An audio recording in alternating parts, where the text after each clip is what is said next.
This is Behind the Mic with Brad Dalius.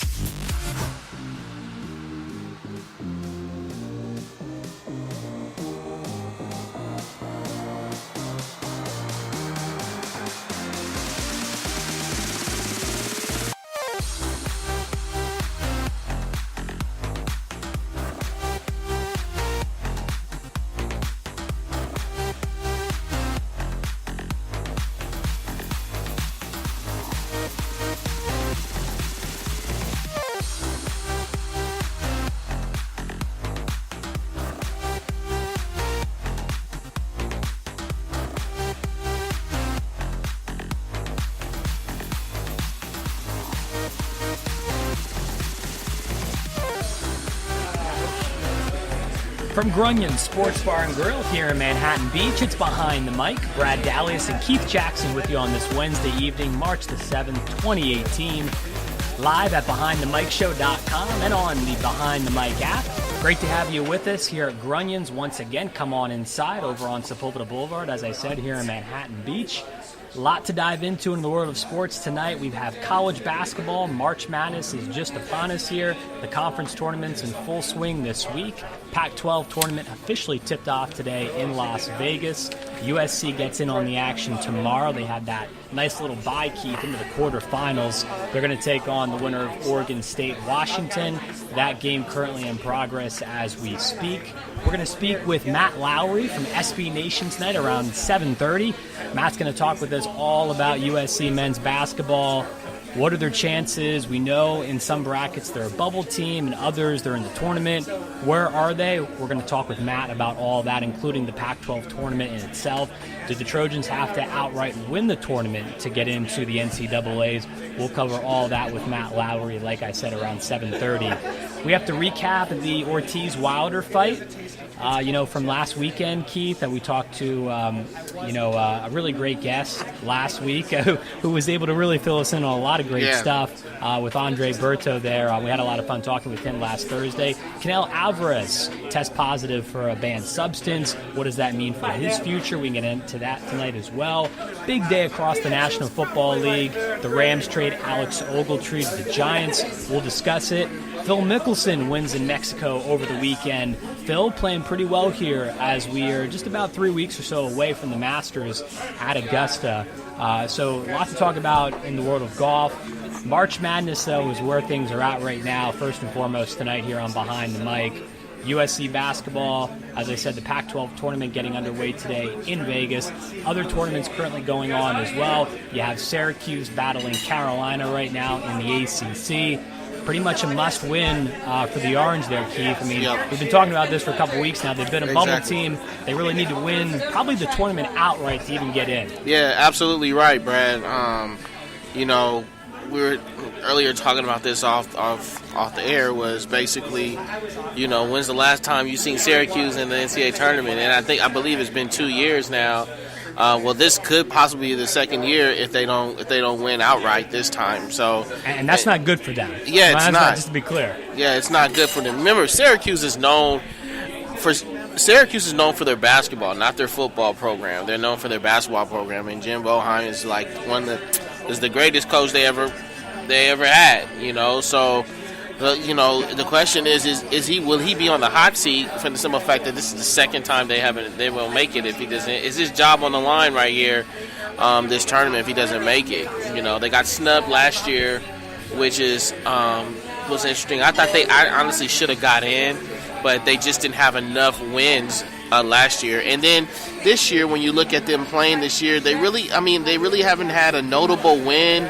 I believe they beat Duke. They did beat Duke at Duke. You're right. That's been the problem with them. Yeah. They don't have a marquee victory, and they haven't been consistent enough. Exactly. Have they been consistent enough to even get in? So I don't think that was even enough for them even to beat Duke. That's not enough for them to get in. So they're fighting for they're fighting for their season right now. It's when you look at it, they're fighting for their season.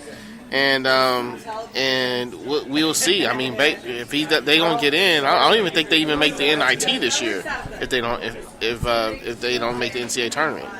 Yeah, I mean, that's what can happen in college basketball with selection committees viewing you if you're not consistent enough. And in a year where there's a lot of parity and a lot of teams that are filling other spots up, it obviously is going to hurt you regardless of you being a blue-chip, noteworthy college basketball perennial powerhouse. It doesn't really matter, as we can see right now. But they have the early lead against North Carolina about halfway through the first half in that matchup. But, yeah, must win. They have to really pat the resume. And I was wrong. They didn't beat Duke. They beat Clemson. But Clemson's ranked. They were ranked 18 at the time. They beat them by 3. But that's really the only notable win that they had the whole year.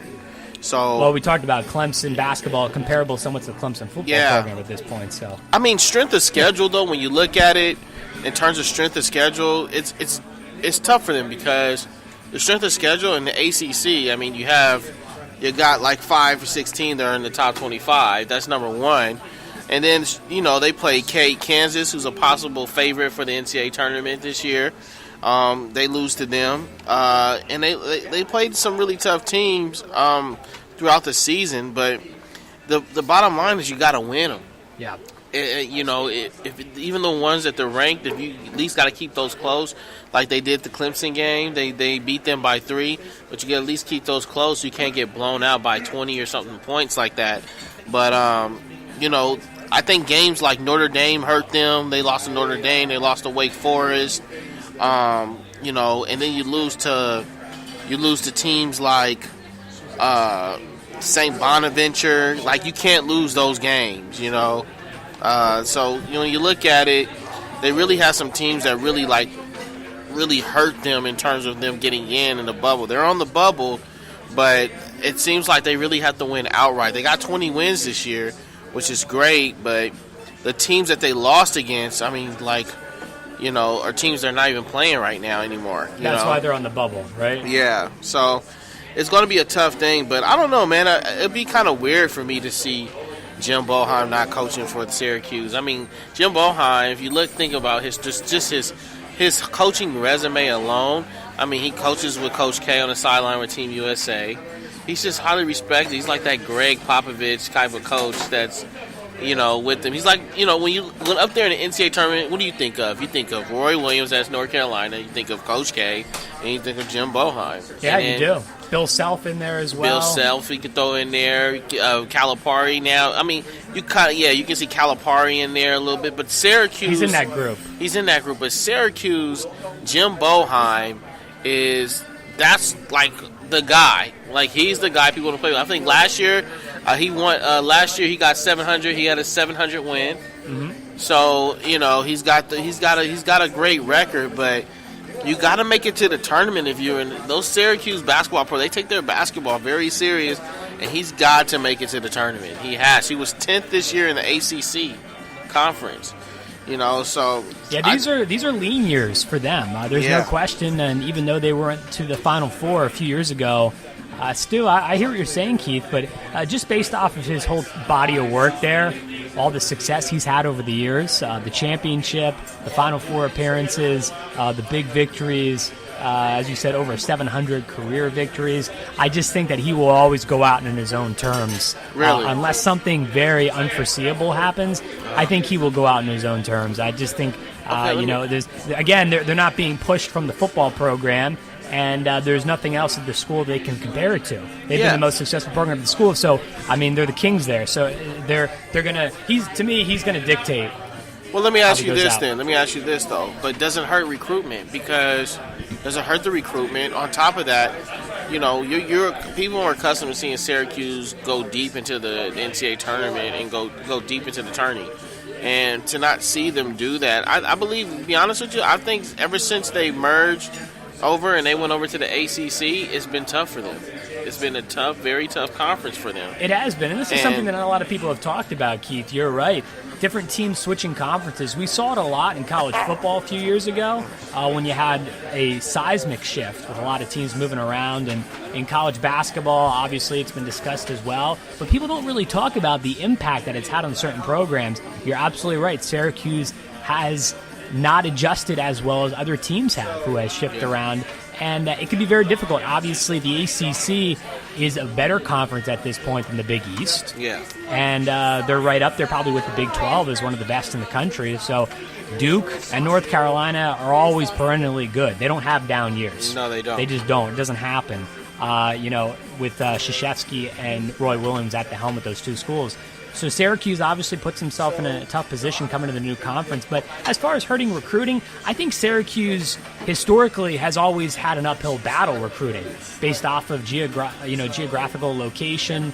And, they've really had to put on their recruiting hats and shoes to be able to get guys to come there, Boeheim and his staff. So I don't think it's anything new for them as far as recruiting-wise goes. I think it's always been difficult. I think it will continue to be.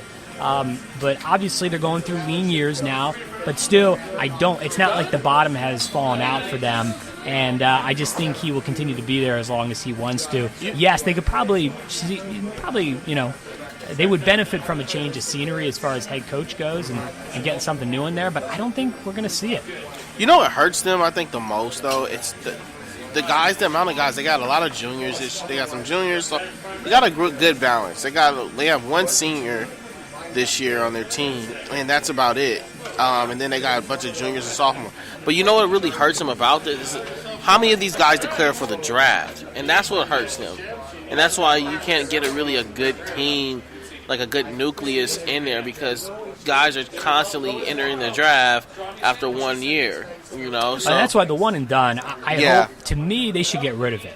I think it should be like football. 2 years at least. 3 maybe. 3 years at the most, or they should do 2 years. Coach K, back in the day, Coach K would never recruit anybody unless they stayed for all 4 years. Of course. And that's why he had said this past week that Grayson Allen may be the last player he coaches who's there for a full 4 years. Yeah. Just based off of how things are going. And just how things have changed. It's like now it's like, wow, like guys are jumping the ship immediately after 1 year. And some of them are doing it and be honest with you, are not going to be really great in the draft. You know what I mean? So right, that's just the thing. It's not benefiting the players, and it's really not benefiting the teams for them to come out right away. Mm-hmm. It's very, very rare that we see it work out. And even before we had the one and done, when players can come out straight from college or straight from high school, rather, there was only a handful all time that really benefited from that. Mm-hmm. I mean, Kobe. Okay, that's one. LeBron. We're talking about two of the greatest players of all time. Other players have had success, have won championships, but have kind of faded away, such as Andrew Bynum, who was, I believe, one of the last players to come out before the one and done. Kevin Durant, again, in the big picture of things, it's a small percentage who've had success with it.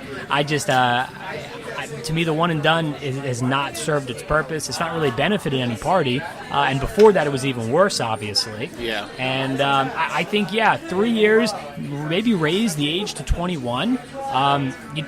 Just guys like Lonzo Ball coming to the league this year, obviously, definitely from a physical standpoint, he's just not there yet. It's just too young. No. Just too young. You can see that. It's young. obvious. He's young. But there's such a difference between 18 and 21. Yeah, it is. College, look, from going to the high school to college, Division I basketball is a big jump within itself because the game is much faster. I learned that myself when I was in high school.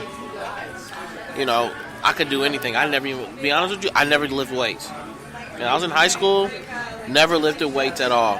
When I got to college, I couldn't even bench the bar. I couldn't push up the bar. They had a redshirt my first year because they're like, dude, he's not strong enough. The speed that I had, in high school I blow by anybody, but in college I couldn't do that. They were bigger and stronger and faster. So then I had to sit out a year, but I had a redshirt that year, and then I had to get bigger and I had to get stronger. But I came back and I did well. But now, imagine this: these guys jumping from Division I to the pros. The game is even much faster than it is in Division I basketball. It's crazy. It's faster, and then now the guys are even smarter, and they know these guys are playing 13, 14 years, but they're moving that ball so fast. Have you ever sat on a sideline of an NBA game? That pretty ball is pretty they're moving pretty fast. Yeah. Those guys are moving pretty fast. That ball is moving quick. and it is way faster than you can imagine. Like, you watch it on TV, they look slow, but no, these guys are moving. And so, it kind of shows you, like, in this aspect, like, some of these guys are in NCAA. It's like you think you're ready for it, but you get a rude awakening. I'll go back to the guy that used to play. He was one of the best high school centers in the country. Remember, he played in San Diego. I forgot his name, but he played in San Diego. He didn't get picked up in the draft. He went overseas, and nobody's ever heard of him ever since. I forgot his name, but he was with Andrew Bynum that year. He was with Andrew. Him and Andrew Bynum were like kind of like the two guys at the time.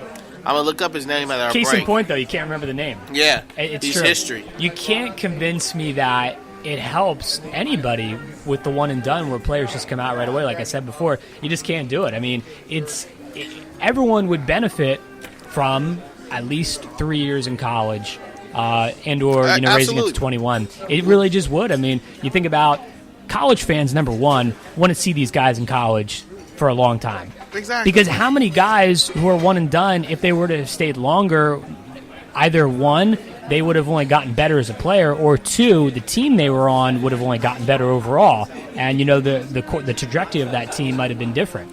So there's so many different factors that play into this, but to me, again, the bottom line is no one benefits from the current situation at all. Only a very, very small percentage do, and that does not solve the overall problem as far as why this is not working. Yeah. Things have to change with it. Obviously, it was a good idea back in 2005 by then Commissioner David Stern to implement it. They thought it was a win, and it was a win, Keith, based off of how things were before, which is going directly out of high school to the NBA. It helped improve that, but then obviously, it improved it to a point, but now we need to improve it even more so.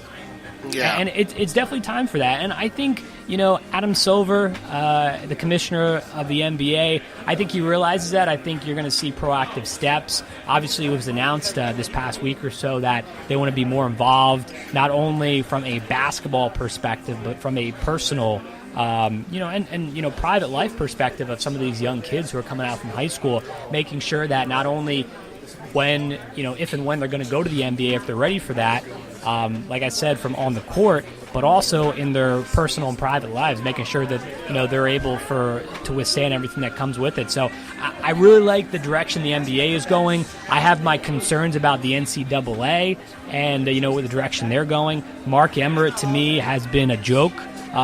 Being in charge of the NCAA. I think most people recognize that at this point. He's somewhat of a puppet. I don't think he really knows what he's doing. He's dipped his hand into some things that he probably shouldn't have over the years, and he's retracted on some of those things. And I don't know where he stands at this point with the Arizona situation and their knowledge of anything that might have gone on. But to me, the NBA is going in the right direction with this. The NCAA, like I said, I definitely have my concerns.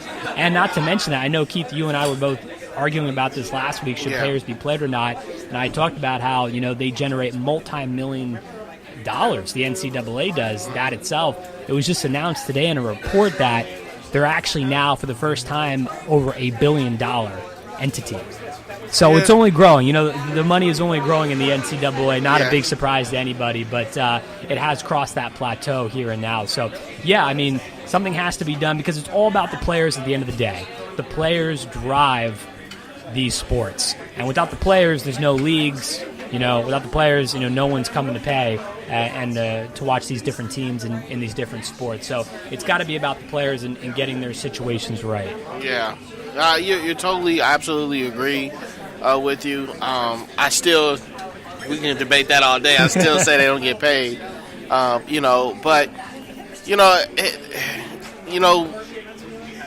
See, I'm about to get back on this subject.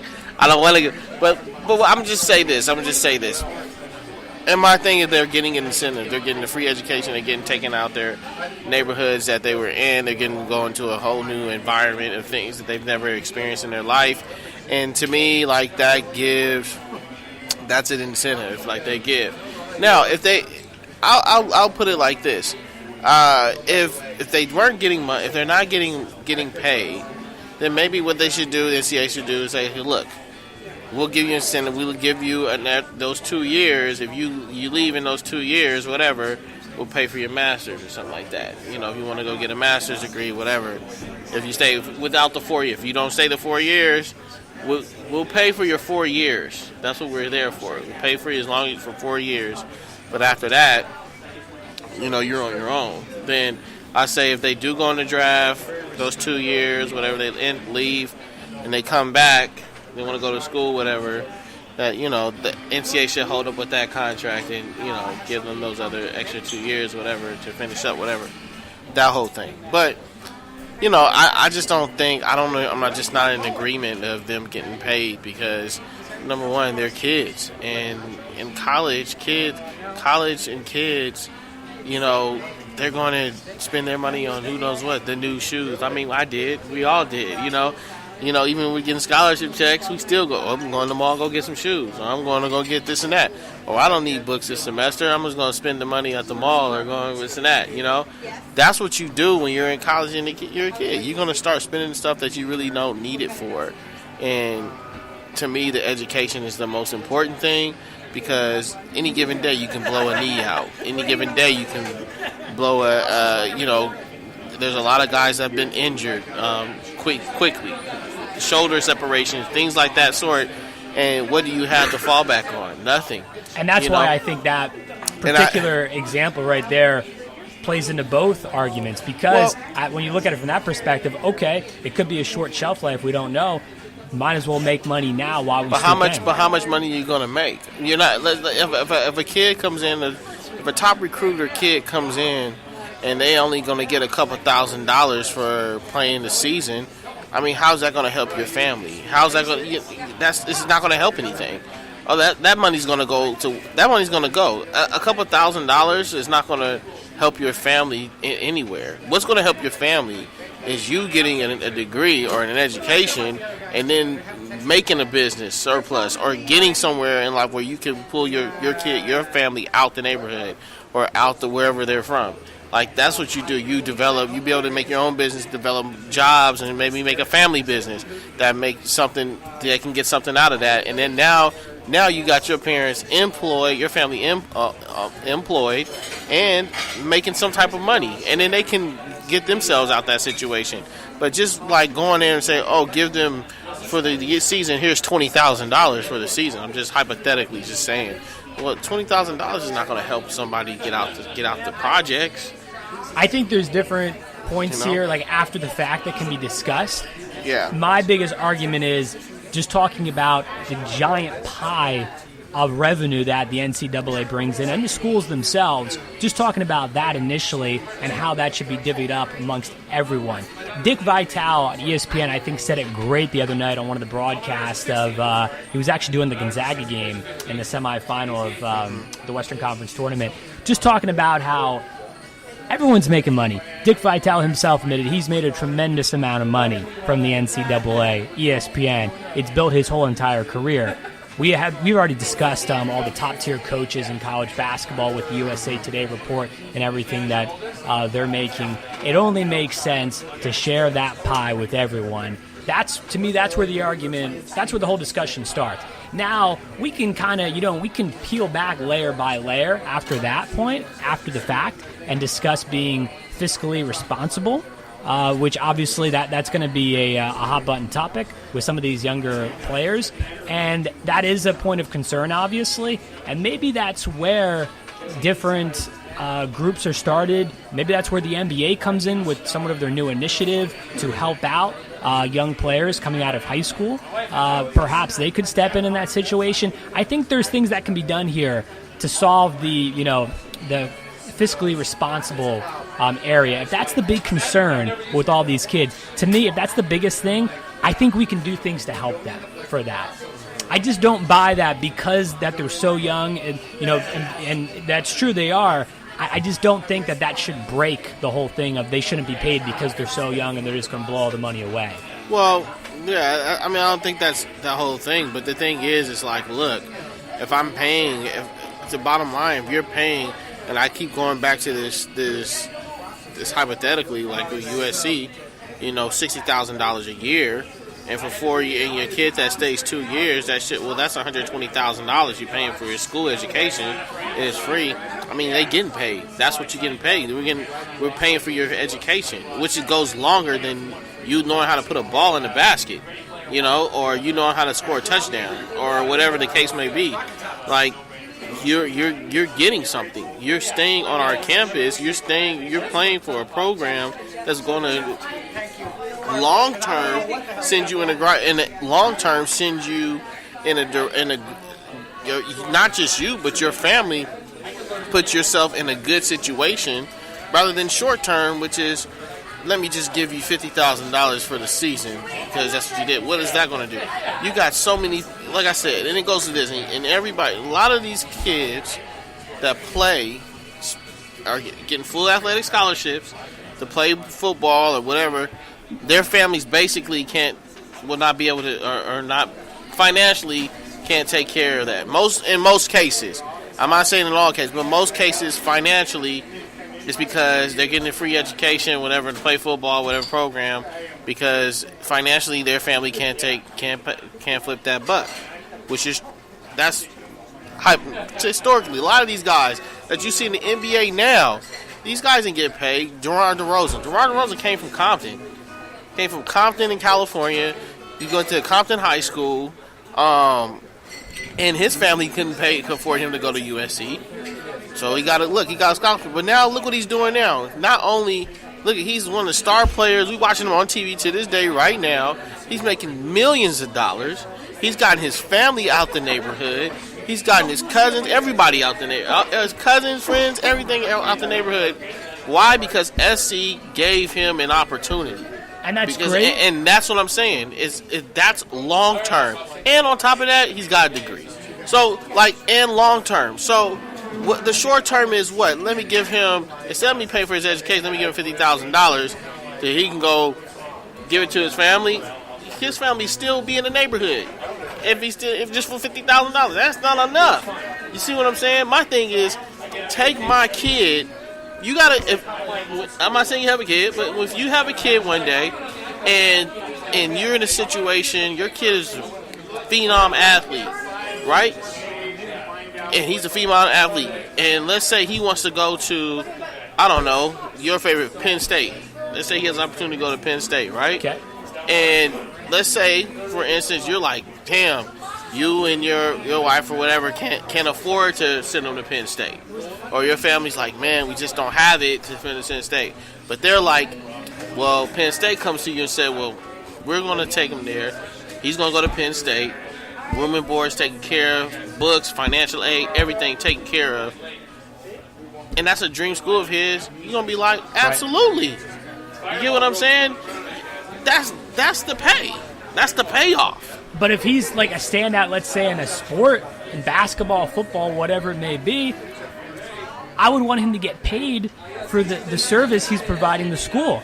Because I can't see. I think one of the problems here is I don't want to. But Brad, he's going to get paid. We don't know that. But he's going to get. Well, we don't know that. But we don't know. We can't assume. But we know what's guaranteed though. What's guaranteed? Nothing. We know what's guaranteed is I got a full athletic scholar. I'm getting a full.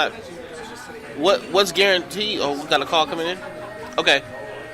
28 past the hour. We take a break here on Behind the Mic. We're back with more after this. Our military service members volunteer to protect us in the most dangerous places around the world. They step up. And when they are severely ill or injured, returning to their families is only the beginning of their long road home. Beyond all the hospitals and doctors and surgeries they need just to survive, they also deserve whatever they need to truly live. All the in-home care and day-to-day help they need to live independently, on their own terms.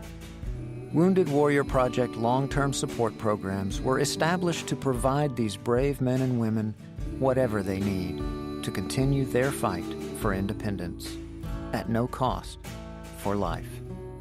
So many of them need us, and it's time for a grateful nation to step up. Find out how you can do your part at findwwp.org. It took me a long time to be able to say Chandler has cancer, because that is such a scary word.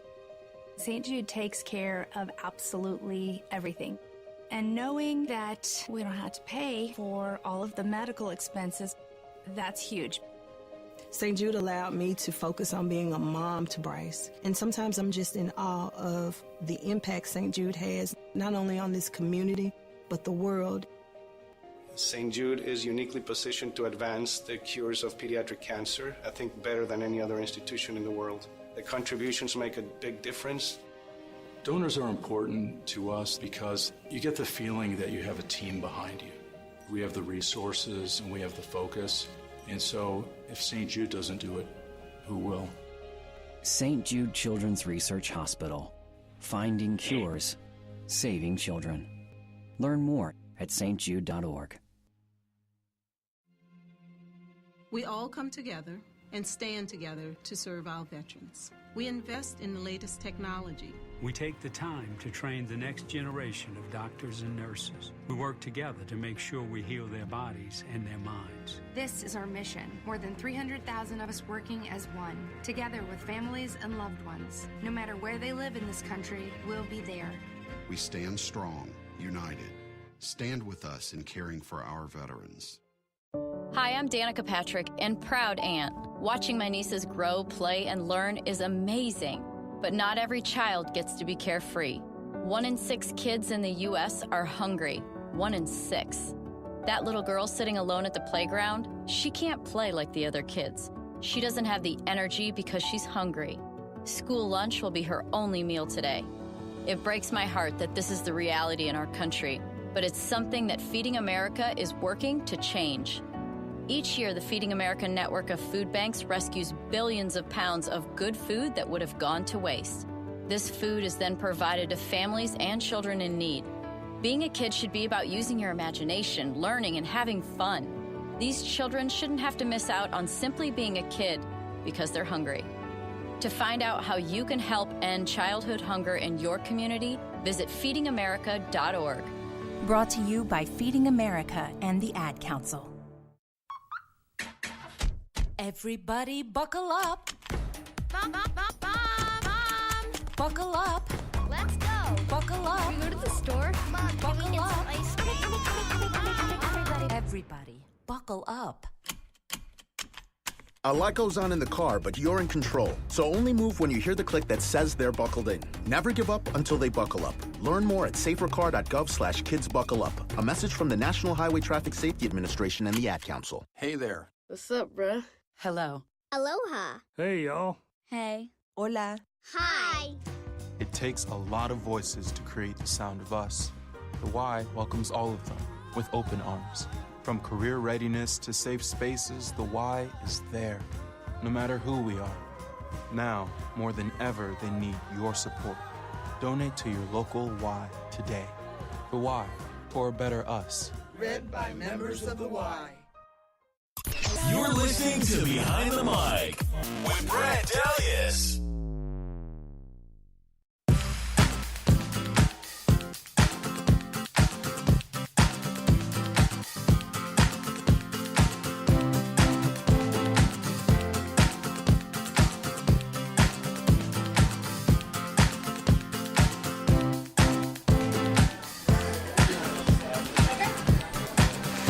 Welcome back to Behind the Mic. Brad and Keith hanging out here from Grunyon's on a Wednesday evening, talking a lot of college basketball so far tonight. We talked a little bit about Syracuse, a little ACC tourney, what the Orange have to do to make it into the tournament. And now we're going to come back here locally to Southern California, and we're going to talk with a guy who covers USC basketball, both men and women's basketball on a regular basis. He's a writer for SB Nation. You can check him out. He writes for the Conquest Chronicles, as we now bring in Mr. Matt Lowry joining us here tonight on Behind the Mic.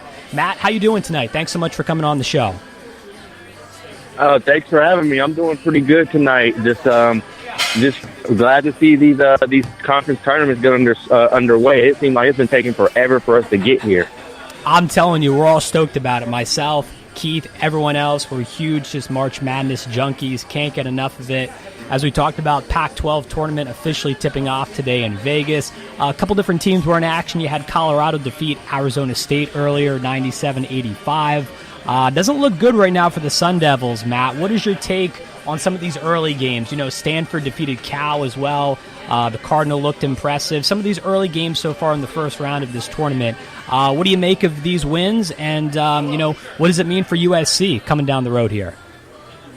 Well, with Arizona State, and it's I guess you could say it's a positive and a negative for USC, because USC did lose to ASU. Remember, they blown a lead late into the game against the Sun Devils, where a win could have helped them. But it also helps them. It also helps the Trojans too, because now the Colorado win, and which by the way, the Trojans swept Colorado. That win now becomes a quadrant 1 win, which the Trojans desperately needed. As you know, this year, the committee split things into 4 quadrants when it comes to wins, and I believe Colorado climbed up in the RPI after that win. So with that, I think the Sun Devils, at this rate, I think the Sun Devils are out. That late stretch, and what I guess you could say a down year in the Pac-12, going 8-11 in the Pac-12. At this rate, I have them out of the NCAA tournament, but I also think that could possibly help USC's cause as well. Let me ask you this: how bad is the SC loss to UCLA at the end of the season this year? Because when you look at it, they're on the bubble right now, and it kind of looks like they need to win outright in order to even to pretty much get in. What it looks like, I mean, they have a great chance, but with that loss to UCLA, how does that hurt them in any way? Well, the USC loss to UCLA, which is them officially meaning they got swept by the Bruins, that didn't help SC at all, because I felt one of those wins would have secured USC in the field of the NCAA tournament. If they hang on to one of those wins, then we're not having a conversation of them being on the bubble. So that hurts them pretty significantly, just because of that could have secured a spot for them. That pretty much would have locked them in. Yeah. And B, they possibly could have had a shot at possibly winning a share of the Pac-12 regular season title. We're talking with Matt Lowry from SB Nation tonight here on Behind the Mic.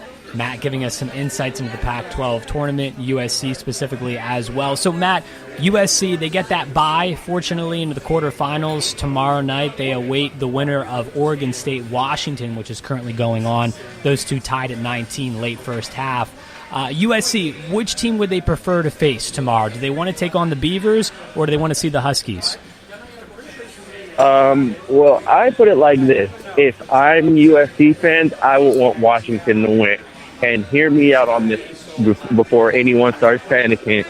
With that, if you beat Washington, then that's another win that adds to your resume.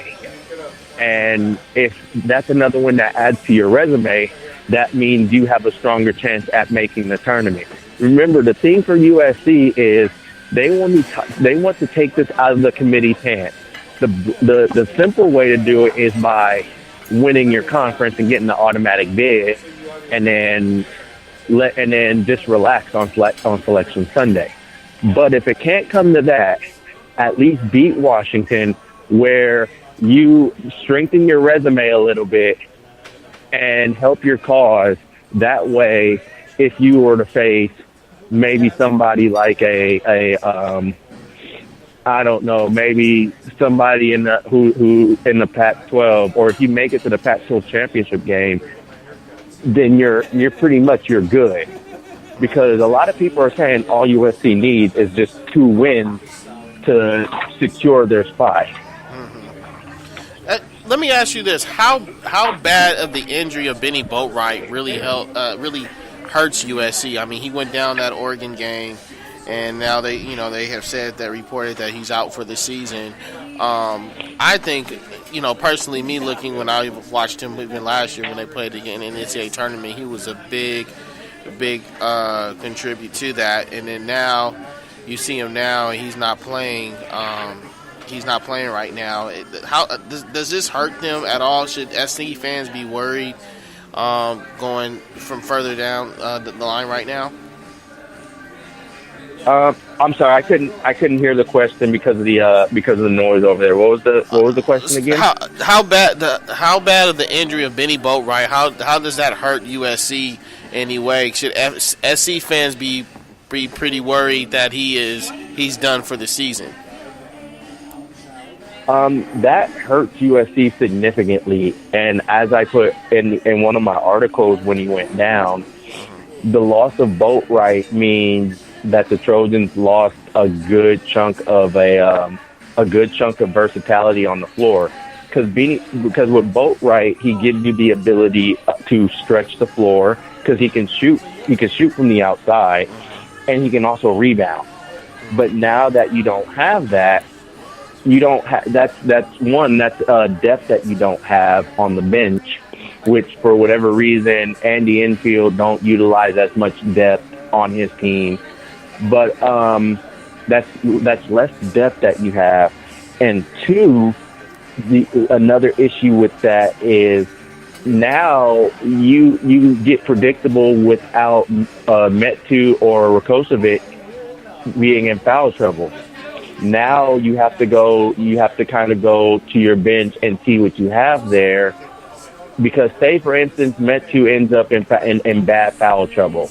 Yeah. Then you have Rakocevic there, and then after that it's like you kind of have to go with small ball there. But I mean, they can sustain it. They can sustain it for the Pac-12 tournament. I think they'll be okay.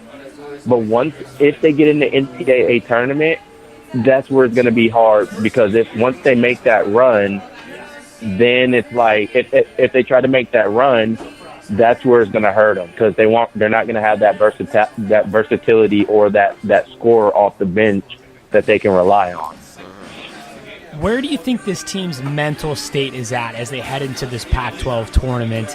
Coming off of the losses we've mentioned to UCLA at the end of the regular season last week, going into this, being the 2 seed in the tournament, coming into the regular season, Matt, as you know, high expectations for this team for the most part. You know, they were knocking on the door of a Sweet 16 appearance last year for the first time in a decade.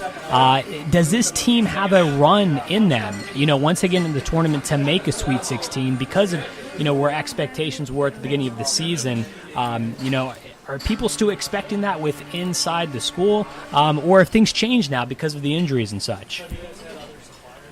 I honestly believe things kind of changed with the injury. I mean, with the team, they feel they can make a run. The team feel that they can make a deep run into the tournament, and there's no doubt to believe that they can't make a run. They can make a run if everything goes right for them. However, the issue with USC, and this is even with Boatwright too, the issue with USC is they get into a drought where they can't score. I think that's where they miss Boatwright the most. But they get into an issue where they don't score and teams make a run and they can never recover. When the tournament comes, we've seen in previous NCAA tournaments before, when teams make a run, it's about how can you sustain it. How can you handle when other teams are making a run at you. And that's something this team has not shown the capability of handling other teams while going on a run and sustaining leads. That hurt them earlier in the season against Stanford, against ASU, and against UCLA quite a few times. So, I think this team, the mental state with this team, I think they're ready to get after it in the Pac-12 tournament. I think they feel they can win the whole thing. Let me ask you this, but don't they oppose, with Boatwright injury, don't they pose a matchup problem now? Because when they had Boatwright, they were, like you said, they were a versatile team. They can stretch the floor. And now that they can't, you got these teams like the Washingtons.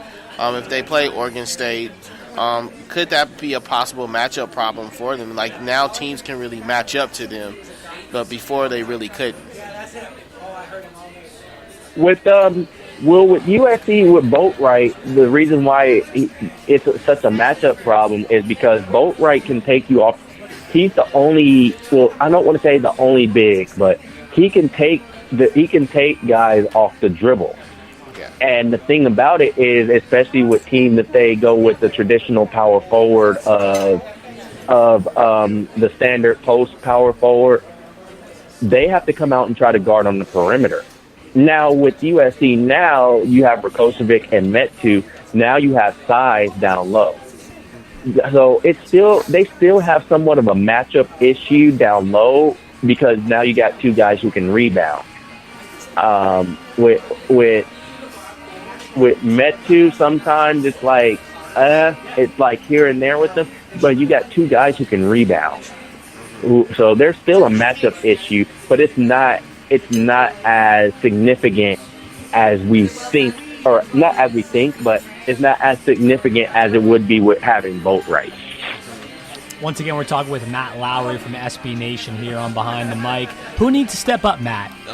With the injury to Boatwright, is it Metu? Is it McLaughlin? Who needs to step up for this team to be able to make that long run and, at least to keep them in these games and to weather some of these long droughts? Or better yet, I kind of just want to touch on Brad's thing. What about also, he said that, but also Elijah Stewart? Is he that guy, is he that X factor as well? He is, because he can shoot from the outside. The thing with USC is when they go cold, it's going to be trouble. But when they're having a good shooting night, and mainly most of it comes from Elijah Stewart. When they get Elijah Stewart going, then everything's going to be all right. It's going to be a good night. That's when the offense can really flow. So Elijah Stewart has to be that X factor. He's going to have to be the guy to step up. He's going to have to be the guy to step up for the Trojans if they want to have a chance. If they want to have a chance at winning the Pac-12 and making a deep run in the tournament. What's been the best thing about covering this team this year, Matt? For the beginning of the season, with everything that they've weathered through the injuries and everything that we've talked about here tonight, what have you enjoyed the most about the 2017-2018 version of these USC Trojans? The potential that they have, just the amount of potential and the talent that this team has. And at times that can be frustrating. It can be frustrating as a USC fan because you think this team can do so much better. But just seeing the talent that this team has compared to other teams in the nation or the other teams in the Pac-12, you can see why they finished second, and the fact that regardless of the opportunities that they had, because we can look back and we can sit here and say, well, if they would have won the Stanford game, if they would have won the UCLA game, if they would have won those games, they would have won They would have won the Pac-12 title, and most likely they would have been in first place, despite losing to Arizona. It's kind of like how you look at the football team, how last season, not this past season, but the Rose Bowl season, when USC went 1-3 to begin the season. And you were like, well, if they wouldn't have lost to Utah, if they didn't lose to Stanford, and so you truly look at it with this USC basketball team. If they didn't lose the game to Stanford or to UCLA, or to Arizona State, this team would be in first place right now. So that just shows the talent of this USC team and what they're capable of. I think that's the most exciting thing about this USC basketball team. And this is honestly, I think these last two seasons, this has been the best USC basketball team that I've seen in a while. Yeah, I totally agree with you on that, Matt. I got a question for you, though, in terms of the Pac-12 tournament. Who is the sleeper team coming out the Pac-12 that can possibly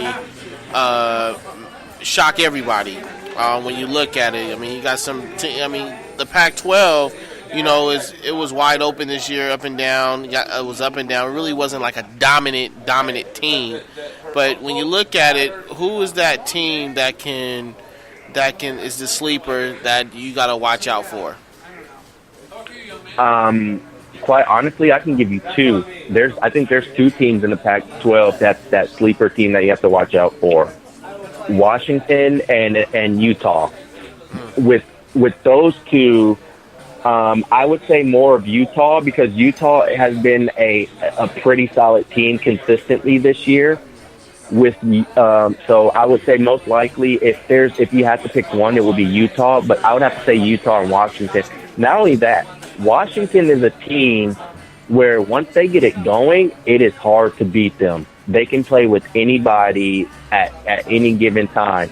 We saw it during the Arizona game when they played Arizona and they defeated Arizona in Seattle. So that is a pretty.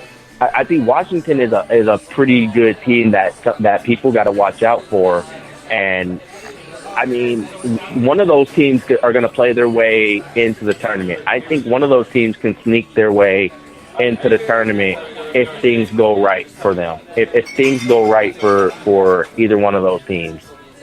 What's your take on Arizona, Matt? Should Wildcats fans be concerned with everything, all the black clouds that are currently circulating over that program, the Sean Miller situation? Are they on upset alert pretty much from here on out? I would say yes, because with Arizona this season, Arizona's tricky this season. And the reason I say that is because you don't know what you're going to get with Arizona. I mean, we could sit up here and talk about the FBI situation, the Sean Miller situation, all of that. But at the same time, Arizona this season you don't know what you're going to get with them. It's either Arizona looks like one of the best teams in the nation, or Arizona just plays below standard. And I don't know what we'll get with them. I think, honestly, I'll tell you guys this.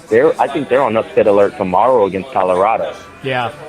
I think Colorado's a confident team who could go in there. They've beaten the Wildcats once. I think they're a confident team that can go in and that can beat the Wildcats. But, again, I just don't know what we'll get with Arizona. I never know what we get with them. It's either they're one of the best teams in the nation, or they're one of those teams where you're just like, how is it that this team can be like this? They're like USC. They're a lot like USC. Just for whatever reason, they tend to put it together and take care of things. But they're exactly like how SC is. You never know what you'll get with this team.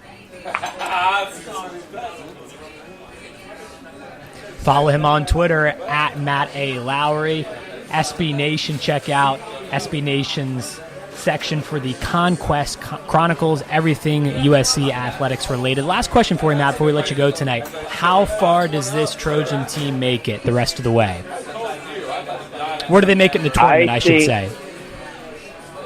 Well, for the Pac-12 tournament, I think they can make it to the championship game. I think they'll make it to the championship game for Pac-12 tournament. I think they get in.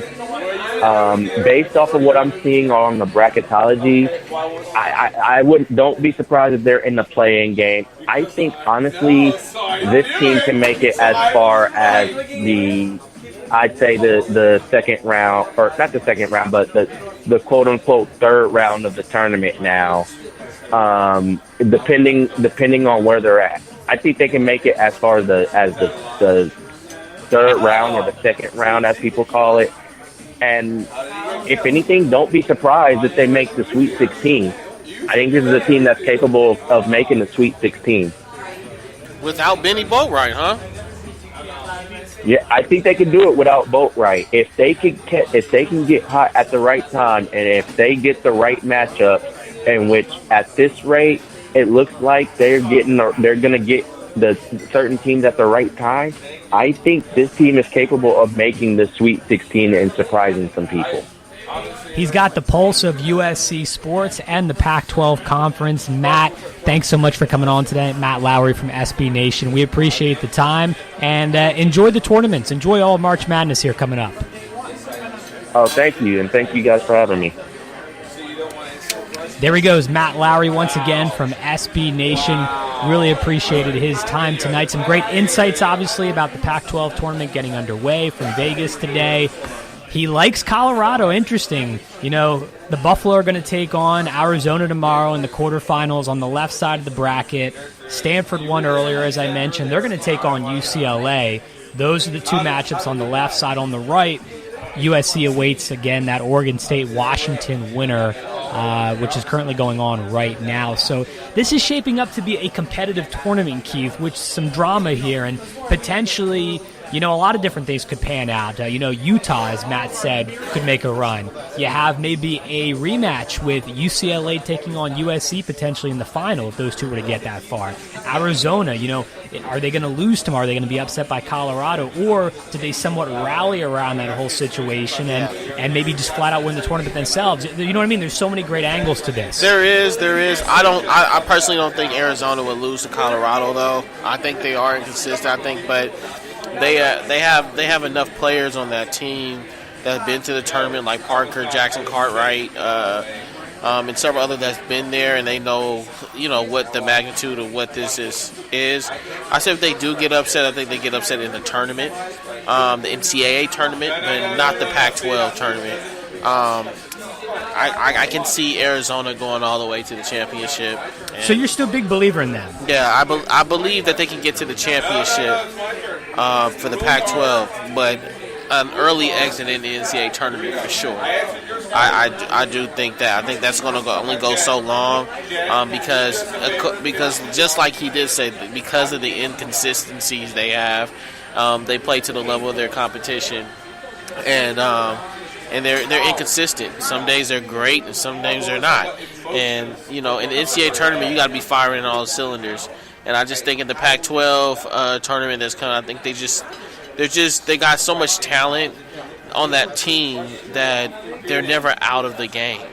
And that's one thing about them. They can make runs, and they make long runs. So I can see them going all the way to the Pac-12 tournament. Can I see them winning it, the Pac-12? When we get there, we'll talk about that. I think SC has a great shot. I'm shocked he said Utah, but Utah has always been a solid team in the Pac-12. So, but if you have the right scheme, you can beat them. But I just can't see them, Arizona, going too far in the NCAA tournament for sure. Yeah, we both agree on that. We talked about that in our buy or sell segment last week. Do we think they'll get upset? And I do as well. I just think that it's too much to overcome at this current point in time. There's so many unknowns, and it would be different if this was a NBA team or maybe a veteran group of players together. But, with DeAndre Ayton being a young freshman here and with a lot of inexperience on the team in general, I just think it's going to be too much for them to overcome.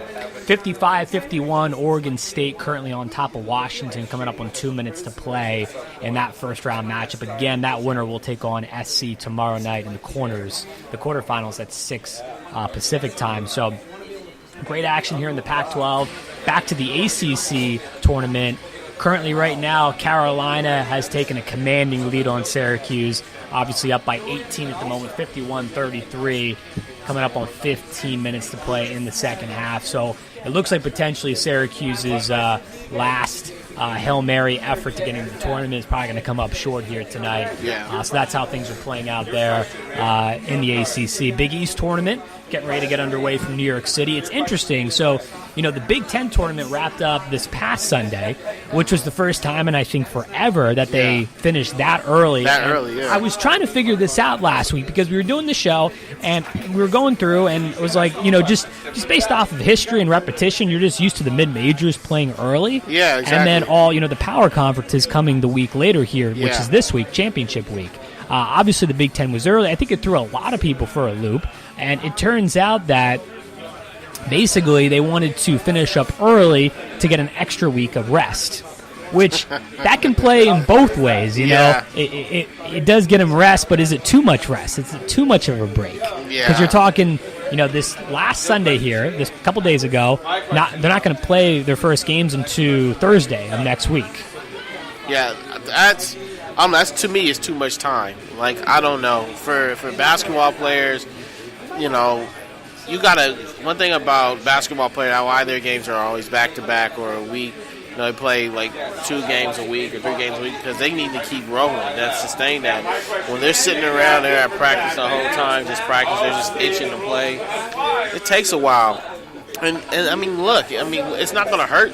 Look, you get a couple shots up, more shots up. Okay, that's great. Get a couple more practices, tighten up their stuff. But 2 weeks before the tournament, that's kind of tough, man. That wears on you. When we went, even when mid-major schools, it's tough sitting down for 7-8 days, working for Selection Sunday that following week, and you're just practicing and just waiting and waiting. Then you prepare for the other team. You prepare for whatever team you have. You have a week to prepare for that.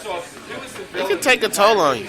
It can definitely take a toll on all those practices. So you don't know how you're going to come out because you're not in game form. There's a difference between practice form and game form. And so I like that one. Got to separate the two. Yeah, you got to. And so it could hurt you, but it also could help you. So we'll see. Big Ten Commissioner Jim Delaney, he wanted the rest. That was one reason why they started a week earlier than usual. Plus, they wanted to play at the Garden in New York City. They usually play the tournament in Indy. You don't get as much of exposure as you do, obviously, in the Big Apple. Plus the fact that the committee, the NCAA Selection Committee, has basically acknowledged over the years that as they've played that Big Ten championship game on that Sunday, which has traditionally led into the selection show, they really can't even take into effect that outcome just because it's so close. Yeah. So there's a lot of different pros to this, but obviously we just kind of mentioned the cons to them doing it a week early. So we'll have to see how it plays out. But either way, the Big East is now playing their tournament this week in Madison Square Garden. Xavier is the top seed. Villanova is going to be number 2. This is interesting because, to me, I'm big on Xavier. They've played really well all year. They're probably going to be one of the top 4 seeds in the tournament. They're going to get a number 1. And Villanova, to me, is a wild card team because outside of 2016, when they won it all, they have not fared well in the tournament. They've been upset in the first couple of rounds here. So it's a big year for them. They're somewhat of an unknown for me. They're hard to predict come tournament time. Yeah. They're very difficult to predict. And they're difficult and they're not big. They're small. Yeah. They're a small team. And which is similar. Ball. That's how they were built in 2016. But, that you don't win championships like that every year. No, you don't. It's different. Everybody's like, look, in the NBA, you can play that small ball and up and down, but in the college game, these guys play OFU. They pound it down low. A lot of these guys have different type of schemes and different type of stuff that they run, and they slow it down, and they'll slow it down. But hey, Villanova they get a lot of fast break points. They get they press you, they pressure the ball. They try to force a lot of turnovers. But yeah, they're not, to me. They definitely have more of a. They're definitely weaker than what they were in the past. So I can't see them. I don't know. I can't see them winning it at all. I really can't.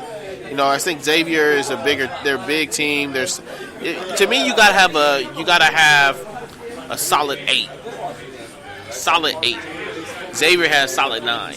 They can go deep. You gotta have. They call it the playing 8. You got to have the playing 8. I'd buy that. Yeah, and Xavier has like a good 9 players they can go to.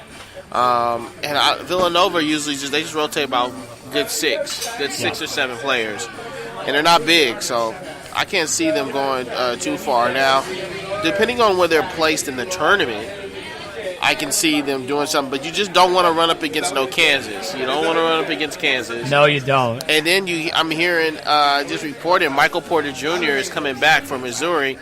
Remember, he was the number 1 player in the country, and when he was with Missouri was ranked in the top 25. So it's obviously that Missouri now is trying to make that push to get into that tournament. And he is a big difference if he's in any type of shape.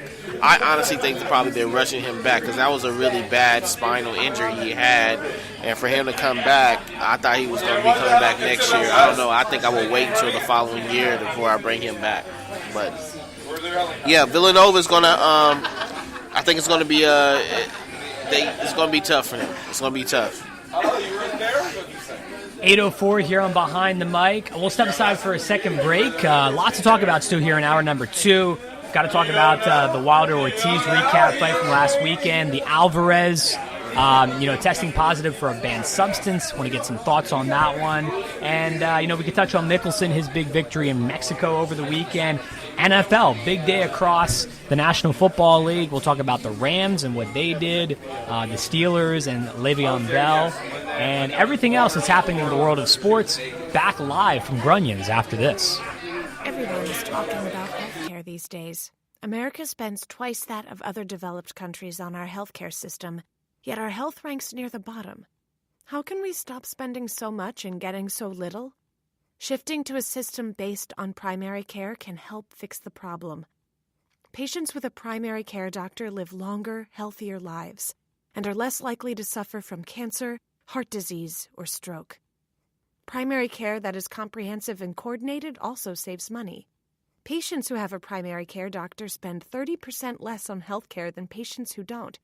States with a high number of primary care doctors have lower health care costs and higher quality care.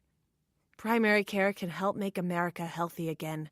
To learn more about the benefits of primary care, visit www.healthisprimary.org. This message is brought to you by America's Family Physicians. What is us? Us is a foundation. Us is the future. Us is a bond. But right now, that bond is fraying, and we need a place that could make it whole. From diabetes prevention to safety around water. The Y fills the gaps and bridges our divides. But they can't do it without us. Donate today. Because where there's a Y, there's an us. Read by members of the Y.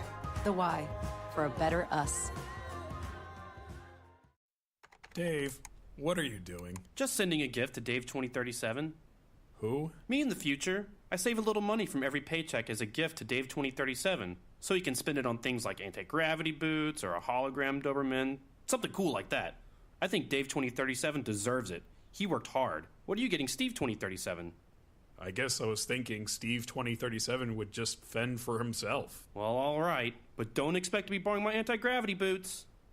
You want to have money in your future? You got to start saving now. Putting some money from every paycheck into a savings account or contributing to your 401k can make a big difference later. Put away a few bucks, feel like $1 million. For free ideas and easy ways to save, go to feedthepig.org. That's feedthepig.org. Hey, let's just hope Steve 2037 doesn't get his hands on a cool time machine, because he is going to come back here and knock some sense into you. This message brought to you by the American Institute of Certified Public Accountants and the Ad Council. We're here early before they wake up. We stay late. We stay informed. We invest in the latest technology. We take the time to train the next generation of doctors and nurses. We work together to make sure we heal their bodies and their minds. We do this not because it's our job, but because this is about our veterans' lives. This is our mission. More than 300,000 of us working as one, together with families and loved ones. No matter where they live in this country, we'll be there. We all come together and stand together to serve our veterans. We stand strong, united. Stand with us in caring for our veterans. I'm more resourceful than I thought. My suit can still make an impression. My video games are still game changers. And my lamp can bring others a bright future. Because when I donate my stuff to Goodwill, it helps fund job placement and training for people right in my community. Now my stuff gets a second chance. And will give someone in my community a second chance too. Goodwill. Donate stuff, create jobs. Find your nearest donation center at goodwill.org. That's goodwill.org. This message brought to you by Goodwill and the Ad Council. We will never fully understand what we've asked of our military service members or their families, asking them to put themselves in harm's way, to endure it all. But we do understand that it's our turn, our duty, to keep them secure for the rest of their lives.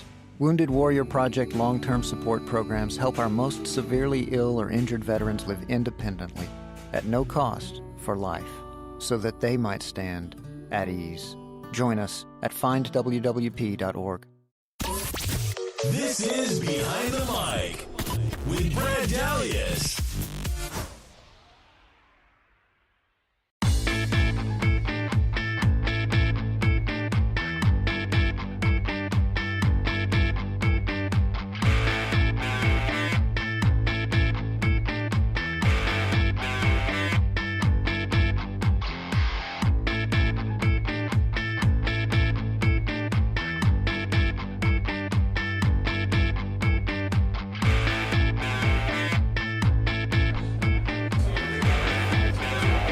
Welcome back to Behind the Mic. Listen to us online, BehindTheMicShow.com. Download that official Behind the Mic app today on the App Store and Google Play. Don't forget to check out our podcast, too, on iHeartRadio. Brad and Keith hanging out back here inside Grunion Sports Bar and Grill over on Sepulveda Boulevard in Manhattan Beach. If you haven't been, you have to do so. And by the way, what a great day it was this past Saturday, Keith. Day for Nikki. Last week we were fortunate to interview some of the entertainment that was provided during the day, and I was here on Saturday. Great event. I personally was blown away by the turnout. They had a great silent auction in the back here inside of Grunion's, and they raised somewhere north of $15,000 that went towards Nikki and different things that she was dealing with currently in her life right now. So it was all for a great cause, and I understand she was really overwhelmed by the support. So, really, definitely, I know they want to thank everyone here at Grunion's. They want to thank everyone who came out to the event and supported in however they could. Well, that's excellent. Like I said, I've said numerous times, this is more of like a community bar, and everybody pretty much knows each other who comes in here on a regular, and everybody's pretty friendly. So it is like kind of like a family away from your family. You know what I mean? Yeah, it is. I feel that. And that's great. I wish I was be able to attend. I was actually working this weekend in Vegas for the West Coast Conference for the NCAA. So, but man, I'm glad that they can raise that amount of money for her, and she's definitely in my prayers, and I'm sure in many everyone else's, and hopefully she gets whatever is going on with her, she can get well soon and get back up. So, absolutely, yeah. Same sentiments for me as well here. Happy to help however I can, both of us, obviously. And just really, really great to see it overall. And it's those types of things that always, bring out the best in people, Keith, those types of events. And I know some of the workers here at Grunion's were talking about how, it's those types of things you'd like to see on the news sometimes. Yeah. And get a break from some of the other stuff that we see on the news. So no doubt, great success. Day for Nikki once again that took place this past Saturday here at Grunion's. Let's talk a little boxing now. Obviously, last week we were treated to some really great discussion. Just talking with Andre Berto about the Wilder-Ortiz fight and everything that played out there. And it was a good matchup, obviously, Saturday night, Keith. It really, really was. I think people got their money's worth if they went to it, number one, or two, if they paid for it on Showtime. Yeah, man. They said this was the biggest, probably the fight of the year so far. That's what a lot of people were saying, and they think it sold out more than the Danny Garcia fight did. It was 10 times as much people. It made a lot of money on this fight, and a lot of people were saying probably closer to the fight of the year. It was a brawl from the start to finish, and what you saw was it's funny. What you saw is what Andre Berto was talking about. Is you saw power from Ortiz, but you also saw that what I saw from Wilder, something new, that he could take a punch. He was tagged a couple of times, and he can take a punch and sustain that. But it didn't hurt him. But he just sat back and he played, and Ortiz just punched himself out. And then you saw was Wilder in the 10th round knock him down 3 times, and that was it. It was over. So I definitely feel that Deontay Wilder is more deserving of fighting Anthony Joshua. I think it's like they said. I don't know if Anthony Joshua is running away from him, but it was funny how Anthony Joshua tweeted out that he's focused on his fight coming up, and I think that's because to put the pressure on him. I think he had to put that up because to put the pressure on him. But it does set it up for this. If I was Deontay Wilder, I wouldn't take no other fight except for Anthony Joshua. Like right now, that's what I would take. It can't. There's no more fights. I wouldn't. Anybody else. Look, Anthony Joshua. I'll be talking to their camp and saying, "Look, I took care of mine. This fight needs to happen. And if it doesn't happen, then it's plain and simple that you guys just don't want to fight." And I mean, Deontay Wilder is saying that I will come to you to fight. There's something there, like he's said that on many occasions. So, he doesn't. One thing about Deontay Wilder, like he does, what I like about him as a fighter, he does not run away from fights. Whatever they want to see, he's going to match up and he's going to do it. Do I think he can break Floyd Mayweather's record? He's 39-0 right now.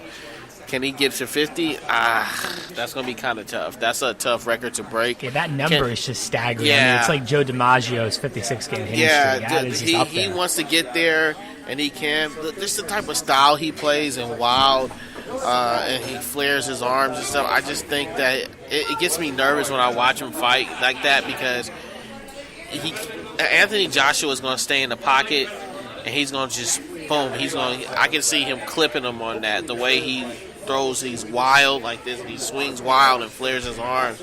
I can just see Anthony Joshua staying in the pocket and just knocking him down. So, I don't know. I think that would be a great fight. But, look, I think it has to happen. The Anthony Joshua, Deontay Wilder fight has to happen. Hands down. It's on its way. Yeah. It's on its way. It sure seems that way. And, yeah, I know a lot of what we saw from Wilder is what Berto was talking about last week. Yeah. And he seemed to have the pulse on it, and just seeing these two play out. Yeah, it is fascinating to watch. I mean, 39-0, right? And to see how far that goes along here, it'll be interesting. To me, it's still amazing how these type of records don't get the attention of some of the other records that are being set in sports. I mean, it's, I compare it to, when someone's 39-0, in boxing, it's just off the charts. I compare it to certain things like, Gino Auriemma, UConn women's basketball, and all the success he's had there as that coach. And, that streak and what they've done now for a decade plus, it still doesn't get the respect it probably deserves. And, it's just interesting to compare some of these records and what they've done. And obviously, they just deserve more of a backing than what they've gotten. And, it's definitely it definitely deserves to be discussed at length. Yeah, it's tough in boxing. Like, when you look at like UFC and things like that, they kind of make the matches. Dana White makes the matches happen, and that's what it is. In boxing, got so many hands in it, and people are like, "Look, I'm not." It'll be a tough one because what this fight kind of. I believe it was this fight on Showtime or yes. HBO? It was on Showtime, and I know Showtime put a lot of money into Anthony Joshua, and I think that's another reason why that fight hasn't happened because they're trying to protect Anthony Joshua. They use Anthony Joshua as their prize guy, and you have Deontay Wilder coming for his belt, and Deontay's a champion within himself. They're trying to make it looks like they're trying to make Anthony Joshua the household name. But Deontay Wilder has something else to say about that. And you know what's crazy? Is ultimately Deontay Wilder has the belt. He has the belt everybody wants. He has the main belt, so I just don't understand. He's just coming for everybody's belt because he wants it. I just don't get why Anthony Joshua doesn't take that opportunity. Or it hasn't really come out and talked about it, that opportunity of going to go fight Wilder. That should be something. They should be coming after Wilder, not Wilder coming after them. So, when you look at things, I think the fight definitely will happen. I think after Anthony Joshua has his next fight that should be coming up soon. But I'll tell you this, it will definitely throw it off if Anthony Joshua loses his fight, then he's going to be now saying something trying to get Wilder's fight. And that's the thing about boxing, what messes up. It's like if all it takes is a lucky punch. And if Joshua loses his fight, then Deontay Wilder is no point for him to go after Deontay Wilder. And then that loses that fight in terms of like leverage, in terms of amount of people who want to go see that fight. You know what I mean? Like the Triple G Canelo type of thing. So that's a mega fight though that's happened. That, like I said, that the Deontay Wilder Ortiz fight that just passed, that was a great fight. Went 10 rounds and it was a brawl, man. And to see Wilder knock him out. And you know what's crazy? You know what else is impressive? Every fighter Deontay Wilder has faced, he's knocked out. It's never come to a decision. 39 fighters, he's knocked them out. See, to me, that says it all. I mean, it says it all. I mean, 39 knockouts? Are you kidding me? That's just impressive alone. So when you see something like that, you're like, this guy, when you fight him, he doesn't look to outpoint you and go to the cards. I believe at one point Ortiz was leading in the cards. But they said Wilder, if it went to decision, he would have won by 1 point. It was close. But to see what happened, he's knocked out 39 guys. That's impressive. It is, and that speaks for itself clearly, not having to go to decision on any of those. Truly impressive and truly amazing. What's also amazing is Canelo Alvarez testing positive this week. Yes. For clenbuterol. We got the pronunciation down for that one, Keith. Clenbuterol, banned substance. And, it puts the Canelo Triple G fight in somewhat peril now. Yeah. It's scheduled for May 5th, Cinco de Mayo. But the thing is now, does Triple G still go through with fighting Canelo? Or, maybe there's not a choice to be made here because, as we talked about off the air, there's too much money at stake. Yeah. I mean, if I was Triple G in my camp, I'm not fighting him. He tested positive. Because, you know what, if it was the other way around, De La Hoya, Golden Boy Promotion would be up in arms. And they were like, we're taking out the fight.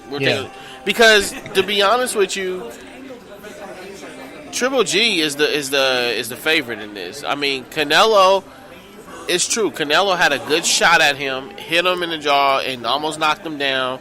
It didn't knock him down. It didn't phase him. It didn't phase Triple G. And I was like, that was the thing about Triple G. Can he take a punch? Because really, in his whole career, he's never really gotten hit. And Canelo had him hit with a mean right hook right across his face, and he didn't even flinch. He just kept coming towards him. And I think even Canelo was shocked at that. And I think even the whole camp of Canelo was shocked at that. And they know he lost that fight.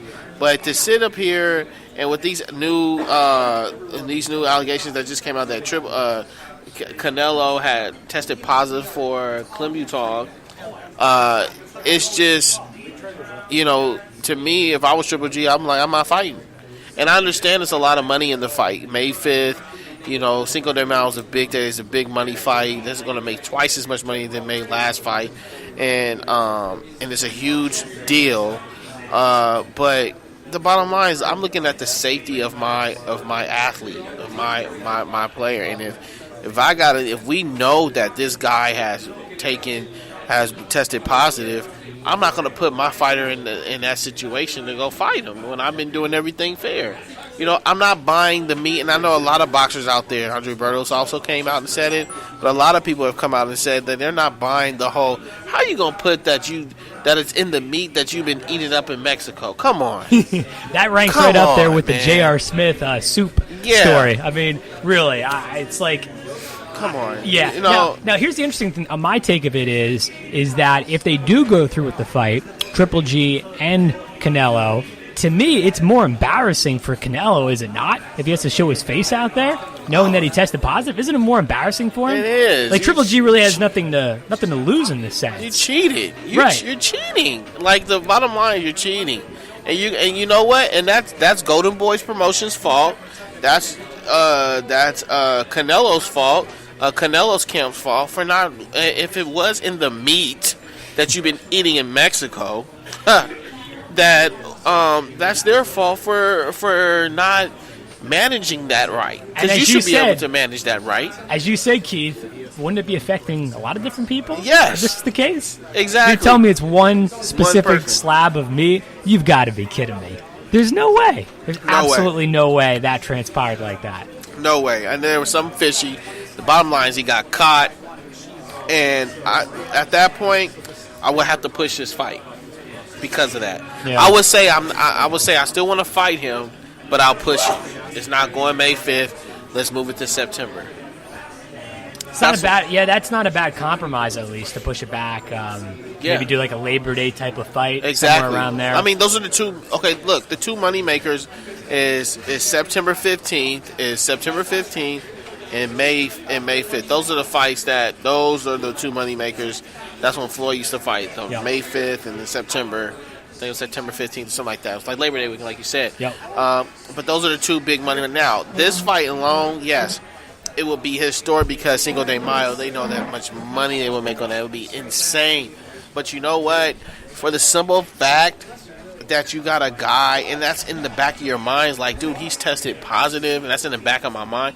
You don't want that on your fighter, the opponent's mind. Like, dude, like he got caught. And so we're still going to have this guy fight. Like, we're still going to fight.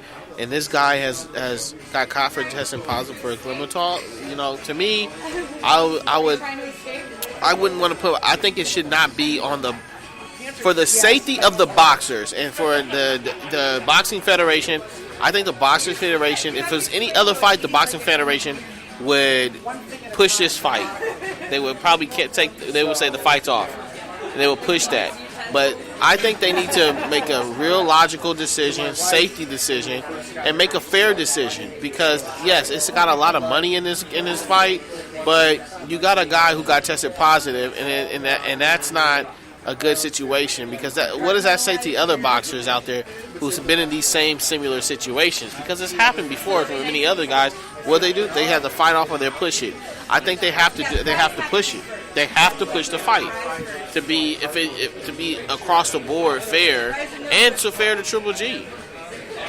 To weigh in on any of these subjects, by the way, you can always give us a call. It's an open line at 213-261-7491. 213-261-7491. Any of these topics, you can weigh in on us. I think of it this way: they're all gonna. If you push it back, who cares? They're still gonna make the money anyhow. That's true. You know what I mean? Like, if I was Triple G, I'd probably be fine with that. And Canelo, either way, it's still gonna be a payday for him. Yeah, and that's what I'm saying. And you know what needs to happen in boxing is you got to hit it where it hurts them. Because there will be more. Where's it going to hurt them? In their pockets. Yeah. There's that percentage of whatever that percentage was. If it was 50-50, if it's 60-40, now it's 60, now it's 70-30. You know what I'm saying? That should be an example. Now it's 70-30. I'd go for that, sure. Because the bottom line is, hey, you now, by you doing that, you're going to lose money on top of that. Yes, people... It does affect who? It affects the people on Cinco de Mayo who probably have their tickets, and those tickets haven't been released yet. The pay-per-views haven't been released for that yet. So, you know, it's not going to affect anybody for that. But I do have to say, you probably in this magnitude with this fight, because you got two Hispanic fights. Well, is Triple G Hispanic? He's not. Is he? Is his nationality? Yeah, I think yes, he is. He's got some. He's Spaniard. So. He's a Spaniard, right? I believe so. Yeah, he's got some Hispanic in him. He has some Hispanic in him. But you got two of those on Cinco de Mayo. That is a huge, big deal. That's a big money maker. It's be a lot of money, and it was a lot of money last time to make. So I get it from what it would be in September, but that's big drop the ball on Canelo Alvarez because he messed up. And if it was the other way around, it would be the same ordeal. So I just know Golden Boy Promotions would be up in arms if it was the other way around. Up in arms. You would know this. I would know that for sure. And I know that personally. I know that Oscar will be infuriated. This fight can't happen. He messed up, and he would go on my prize fighters. Has to be the safety of my fight. He would make this fight wouldn't happen. But the fact that it happened to now Triple G's, one thing about him, he's like, I'll fight anyway. I'll fight anybody. Yeah. But that's just the fighter talking. That's the fighter talking. But the bottom line, and he's probably will go ahead and do it. That's the type of guy he is. I've met Triple G before, and that's the type of guy he is. He'll go in and he don't care. But I think the camp needs to make a logical and the safety decision for their fighter. And it's like, hey, for the safety of you, for us, we want a clean fight. We want him to be clean and fair. We don't want to find nothing. This is the big title bout. This is for all the marbles. Face of boxing. I would say that you got to push it. You got to push it. Yeah, I think so too. It just makes the most logical sense at this point to do that. And as we've discussed here over the last several minutes, why not? Why not push it back? It's really, at the end of the day, it's not going to hurt anybody at all. If anything, Canelo's just going to be more so embarrassed about it. But at the end, they'll just kind of get over it anyhow. Yeah, well, and I'll just say this, and I'm gonna end it like this. Do I think that is this fight bigger than a Wilder Anthony Joshua fight, a possibility of that type of magnitude? I would have to say I think that this Canelo Triple G fight is, and I understand it's a huge money maker for the sport of boxing and for the fans. On top of that, I can just imagine all the sponsorships that are in that and stuff like that. And they said they reported, they said if they cancel this fight, that would be just a dreadful, it would be just a mega big deal. But I just think that it's just something that has to happen, just for the sport and just to make an example that everyone in the game who's doing this and who's been caught with this, that this is what it's going to affect. And how does you prevent this from not happening anymore? It goes back to what I just said earlier. You got to hit them in the pockets where it hurts.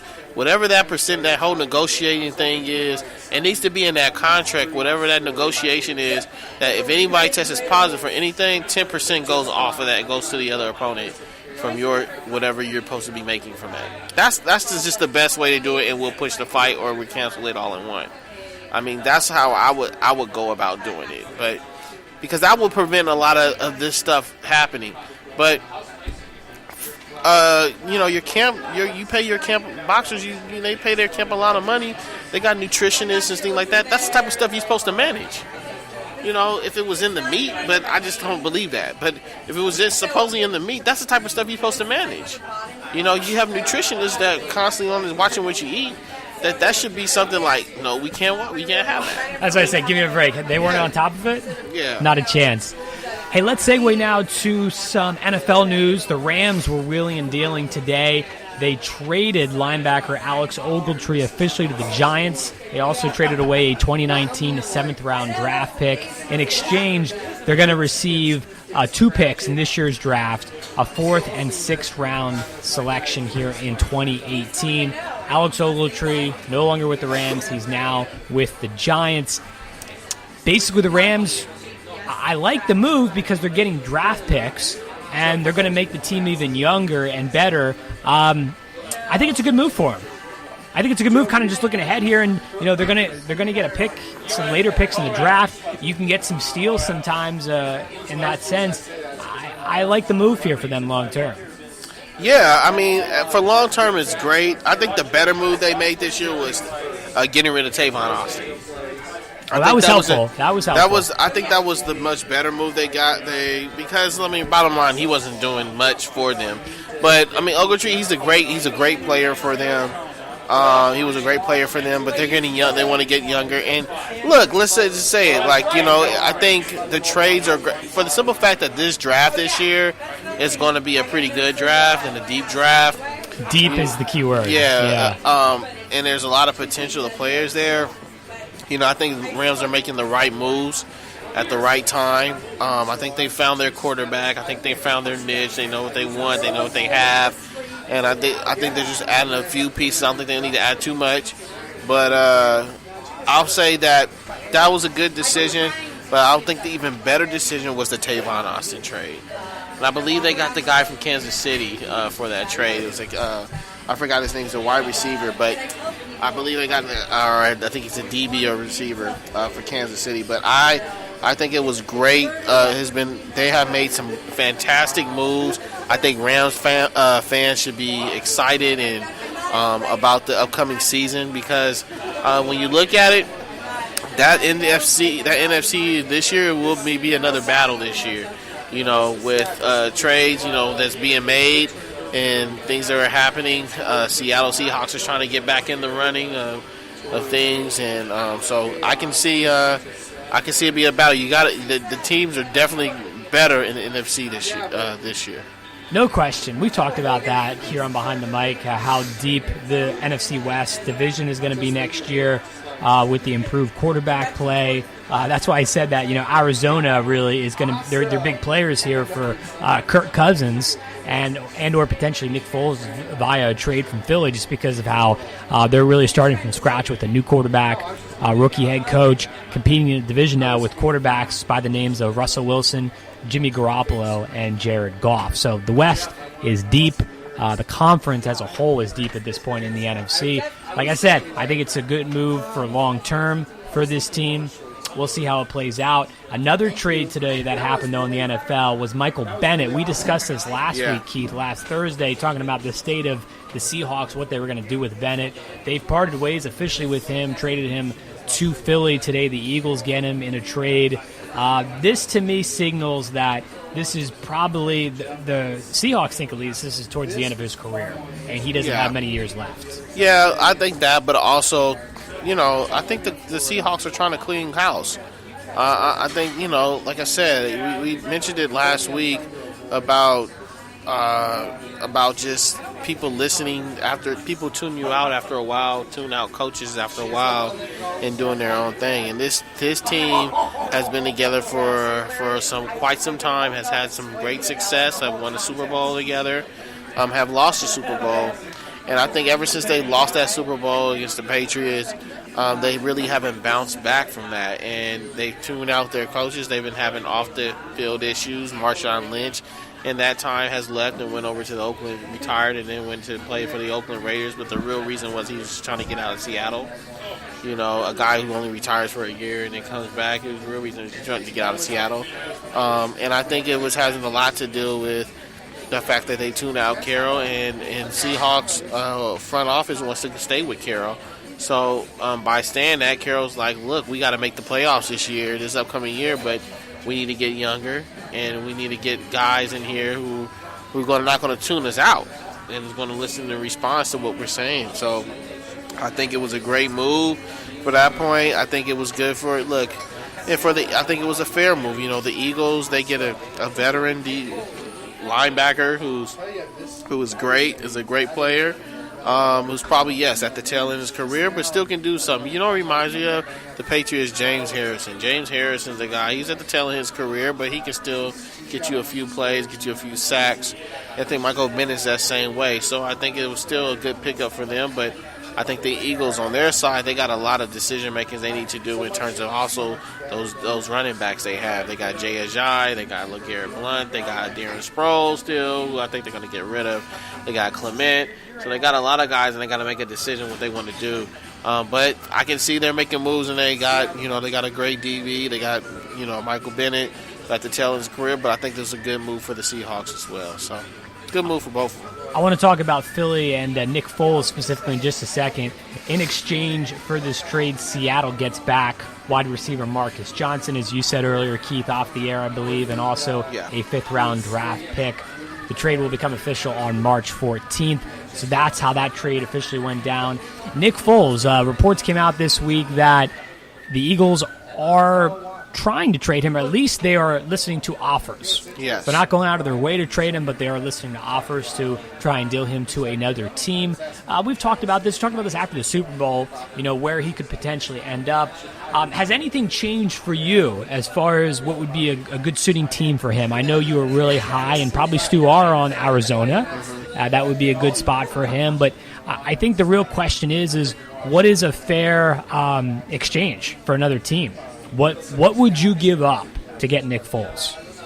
I mean, for right now, I would give up. I would go this way. I would say, look, for Arizona, give up Honey Badger. Yeah. You can give up Honey Badger for Nick Foles. You can give up. You can get a Chandler Jones for Nick Foles. That type of guy. I wouldn't give up any offense for him. Let him have an offense, but maybe a possible defensive player. I would give up for him. You can get that type of player for him, and that's what I'm saying. And that he's fresh off a Super Bowl. And those are the type of guys you could probably get Mike Brown for him. He's also a receiver that plays for the Cardinals. That type of player, you can probably get a 2-for-1 for him. So, but I would, if I was Arizona, I would try to. I would probably. You're gonna. A Chandler Jones is be a tough one to give up, but a Honey Badger or a Chandler Jones for a Nick Foles, that's worth it.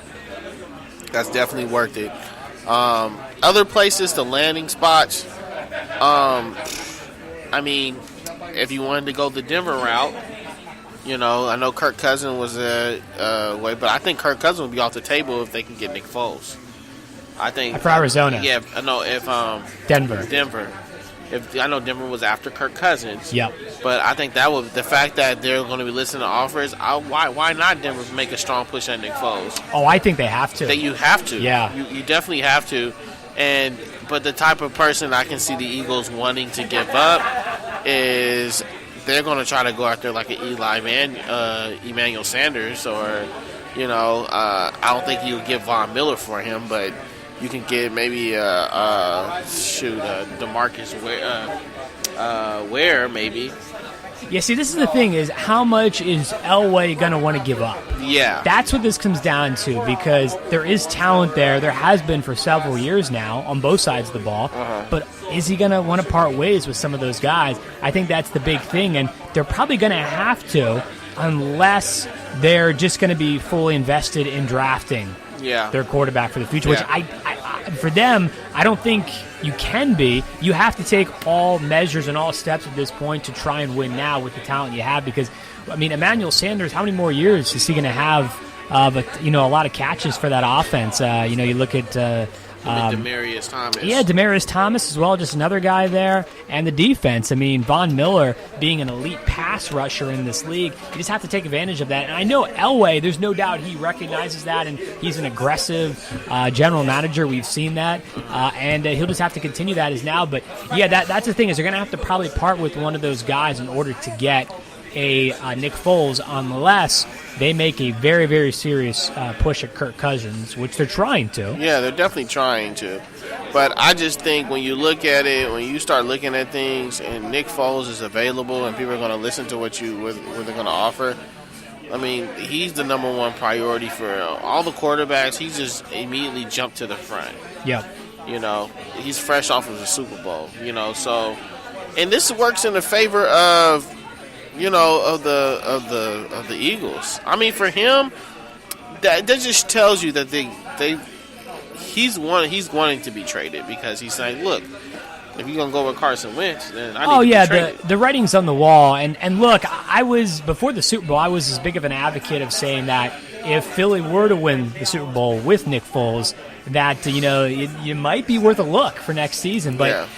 As the dust settled from Super Bowl 52 and, as everything kind of moved along, it is clear that Carson Wentz is the better long-term solution for this team. Yeah. And Nick, it might be beneficial, though, for Philly, as we've also talked about here on the show, for them to hold on to Nick for at least the beginning of next season, because Wentz might not be ready to go week one. Yeah. That's also what they have. So obviously Philly holds all the cards here with this, but they know what's best. They know where Wentz is at better than anyone else in his recovery process, and they know when probably the right time is to pull the trigger and trade Nick Foles. But to me, if I'm Philly, it has to be right. It's got to be the perfect trade. And,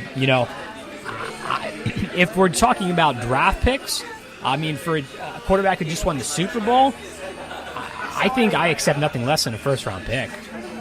Exactly. I have to. Let's do something even crazier. Do Dallas Cowboys go after Nick Foles? Ooh, that's fascinating. I mean, well, that's really fascinating.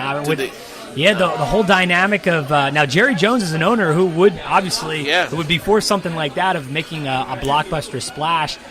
With Dak Prescott, though, what do you do with Dak? I think you got to bring him off. I think you either bring him off the bench, or you may even trade, or you part ways from him. I mean, he hasn't already. I mean, look, if Dallas wants to win now, they got Dez Bryant in there. He's at the tail end of his career. He wants to win now. Or do you trade him for Dez Bryant? You know, I mean, no way. They won't do that. They will Jones has expressed on record he wants Dez back next year. Yeah. I think Dez wants to be back under certain terms, obviously. But, no, I don't think you trade him at all. But you got some pieces that you can trade for him over there. And I just think that I know they understand their rivals and things like that, but I can see Dak being the backup. I mean, look, he's still under contract. You know, he's still under contract, so it could even be also a three-way deal, and Nick Foles getting over there. So, I don't know. I just don't think Philly would never deal him over to Dallas Cowboys. But they should be, if they're open to stuff, I think Jerry Jones and stuff should try to make a strong possibility in that. Shake something up. I think that's what you need. You need a quarterback.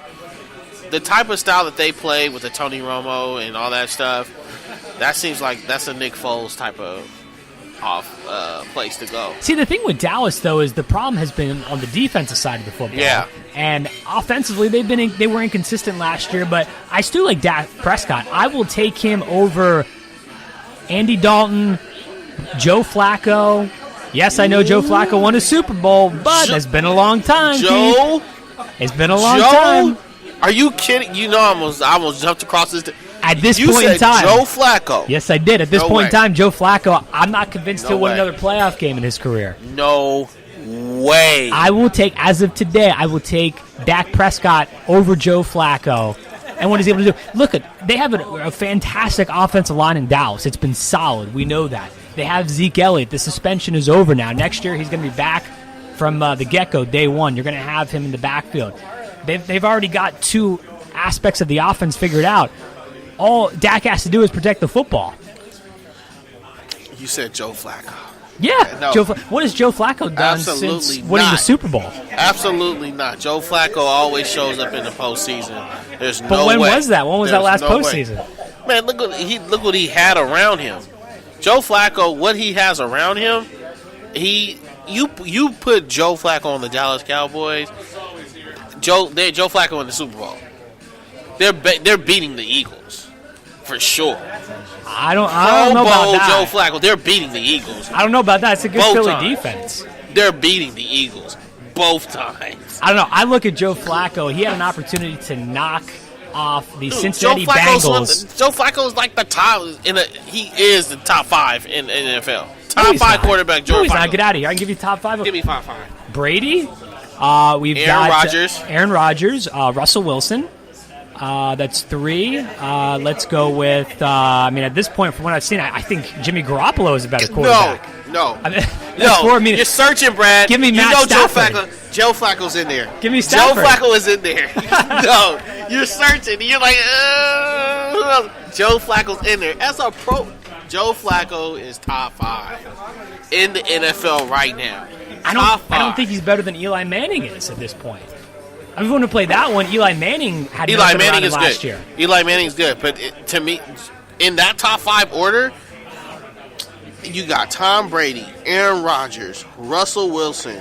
I'll go Eli Manning and then Joe Flacco. That's top 5. Look, recent memory, he had a chance to get his team in the playoffs, Week 17. They lost to the freaking Cincinnati Bengals and Marvin Lewis. God, come on, Marvin Lewis was all but out.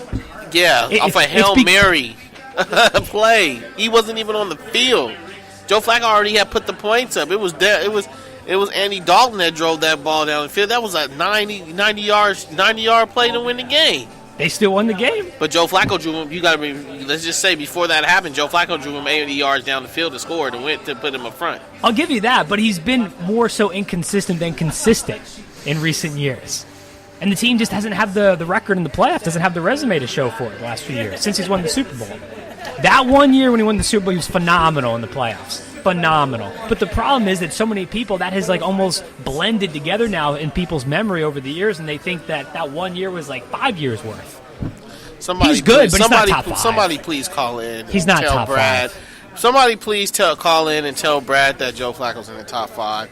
Or someone please call in and name your top 5 quarterbacks in the NFL. And I guarantee you, when you're searching, you're going to say Joe Flacco's one of them. 213-261-7491. Top 10, but I don't know about top 5. Top 5. Real quick, Kirk Cousins. The sweepstakes are starting to heat up for him. We talked about this recently, but do we think I think it's down to 2 teams now, realistically.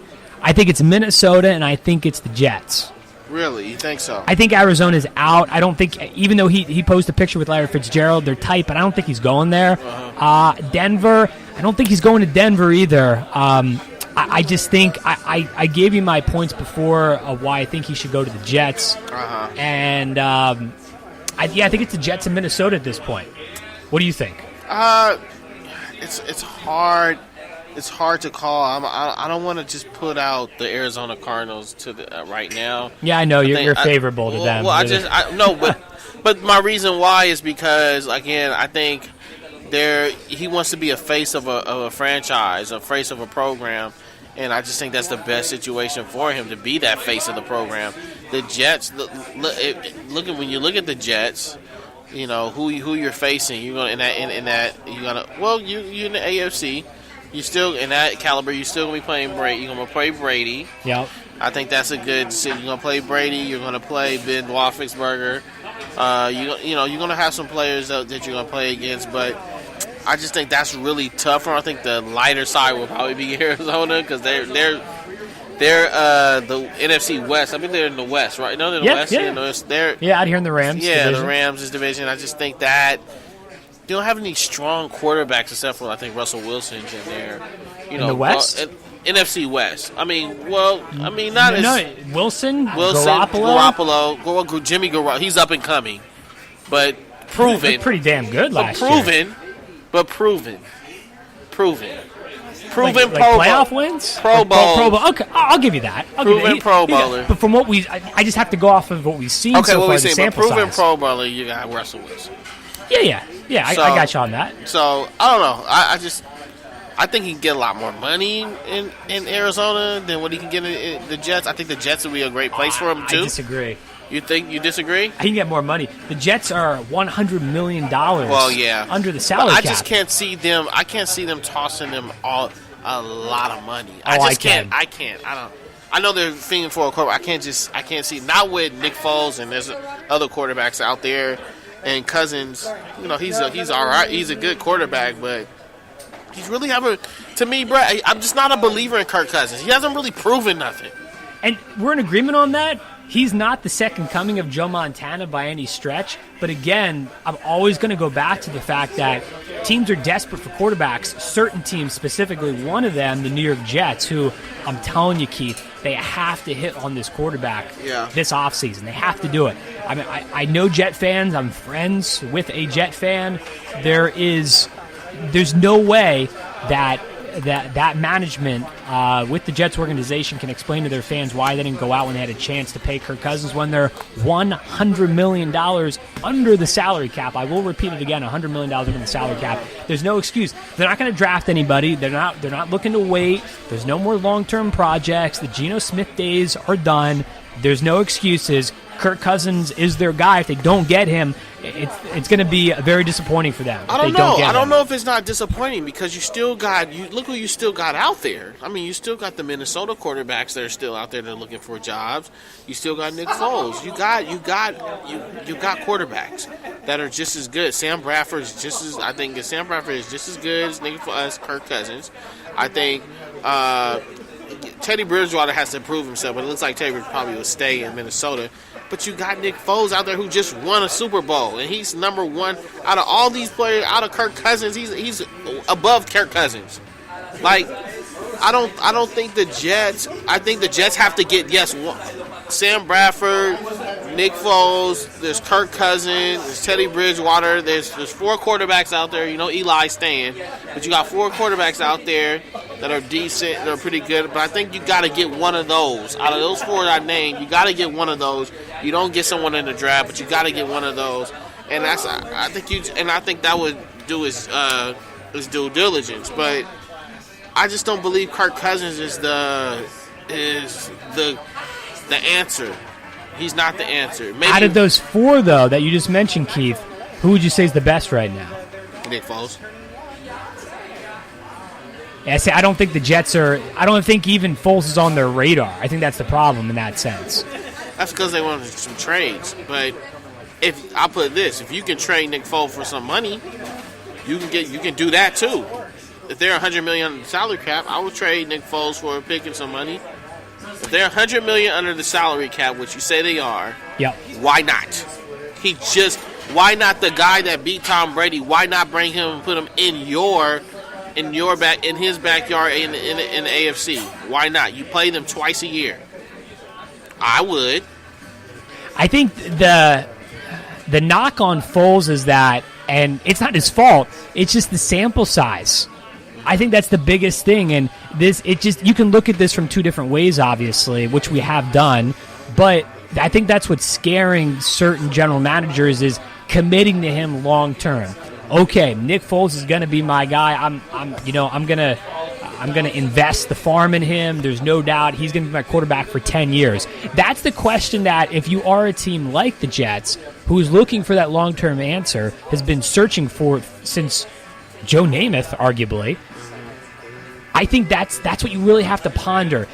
Can I confidently pay this guy and know he's going to be here 10 years, more so than a Kirk Cousins? And I think the answer for a lot of these GMs is no. And it's not fair because, I mean, literally, he played the games that were in front of him.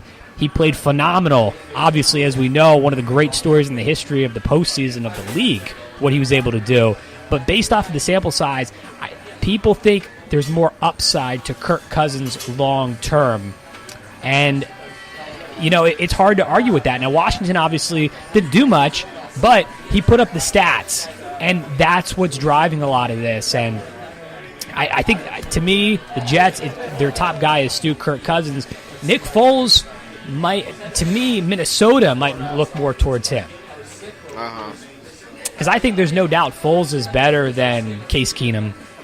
He's better than Keenum, Bridgewater, and Bradford. I'm not a big Sam Bradford guy. Just based off of his track record, and we know it's not just like Minnesota was his first stop. He struggled in every single place he's been at. We kind of know his tail of the tape. Bridgewater is the wild card, but it looks like you said, he might come back as a backup there potentially. If they get a Foles or maybe a Cousins, but.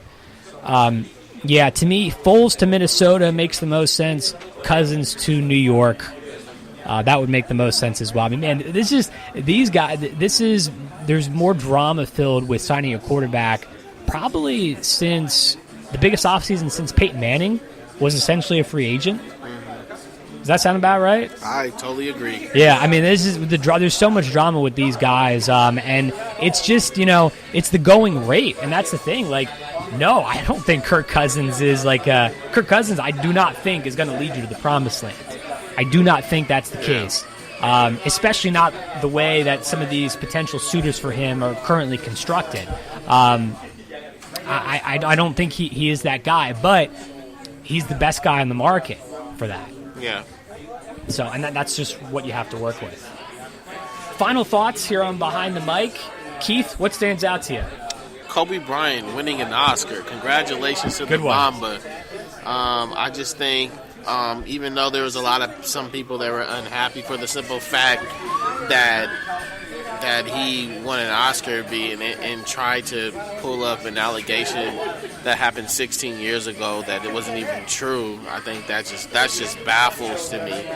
But congratulations to him, because what it shows is that, as a basketball, here he is as a basketball player, a role model for a lot of kids, a lot of people out there that, that basketball players out there and kids, you can be more than just a basketball player putting the ball in the basket. You can be more than that. And that's what that show is. It opens up the door that these guys can do more than what their gift is, which was playing ball, you know? So he's, to me, the ultimate role model for a lot of people. Even LeBron James even had some great things to say about him. The whole basketball world in general was happy for the fact that he did not just win that for himself, but he won that for the whole basketball world. And a lot of people see that now, like, wow, now I can make. I think Matt Barnes even came out and said that now he's inspired me to now want to make a movie and this and that. And that's what I'm saying. That's what it should be about. It should be about, that this place is about the land of opportunity, and he's kind of showed that avenue that, look, he had in an interview, Brad, he had said that a lot of people were saying that, he told them that, they asked him, what do you want to do when you're done with playing ball? He's like, well, I want to write and do storytelling. And people laughed it off. Right? But he was serious about it, he said. He was. And he got serious about it so much that look what he's done in a matter of, he's only been retired for about a year now, right? A correct year. About 2 years ago was that final game. Yeah. He's only been retired for 2 years, and he's already won an Oscar, which is impressive to do. So, congratulations to Kobe Bryant, and for the haters out there, and the media out there that has tried to bring up an allegation that happened 16 years ago. Keep searching, keep being unhappy. And because, for Kobe Bryant and a lot of people, they just going to, keep moving forward. So shame on you guys, but congratulations to the Mamba and the basketball world on the first Oscar won by a basketball player. He now has as many Oscars as Leo DiCaprio. Let that one sit in for a second. Yeah. Hey, by the way, Carolina Panthers running back Christian McCaffrey, great up-and-coming player for Carolina and for the league itself. He can now add to his list saving a person's life. I don't know if you caught this story last weekend. He was hiking with some family and friends in Colorado. They were actually going to go to lunch, and it turns out someone in the group decided, let's go for a quick hike. Good thing they decided to do that because on their hike, they heard an older gentleman who was hiking with his son cry out for help. He had fallen down somewhat of a steep into one of the small cliff areas, and McCaffrey was able to climb down, pull him out. Some cuts and bruises here and there, but the gentleman is recovering in the hospital now, and he's forever grateful. They've all become now lifelong friends because of the situation. All right, man. Christian McCaffrey's a guy, a really solid guy, nice guy, and that's great to see that happen. That these guys are not just about, they're just regular people, man. They just want to help each other. So it's great to see that happen. So good, great job for Christian McCaffrey. Awesome show tonight here from Grunions. Great to be back here on Wednesday nights, as we usually are, 7 to 9 each Wednesday from Grunions here in Manhattan Beach. Hey, thanks so much to everybody who listened tonight. Thanks to Matt Lowry from SB Nation for calling in. Great chatting with him about USC and the Pac-12 tournament. We will talk to you tomorrow night live from Kings Cove over in El Segundo. We will get into the Le'Veon Bell situation. We didn't touch on that tonight. We'll talk about that in addition to the Pac-12 tournament and USC playing tomorrow night in action in the quarterfinals. For Keith, I'm Brad. Keep living the dream. We will talk to you in 24 hours.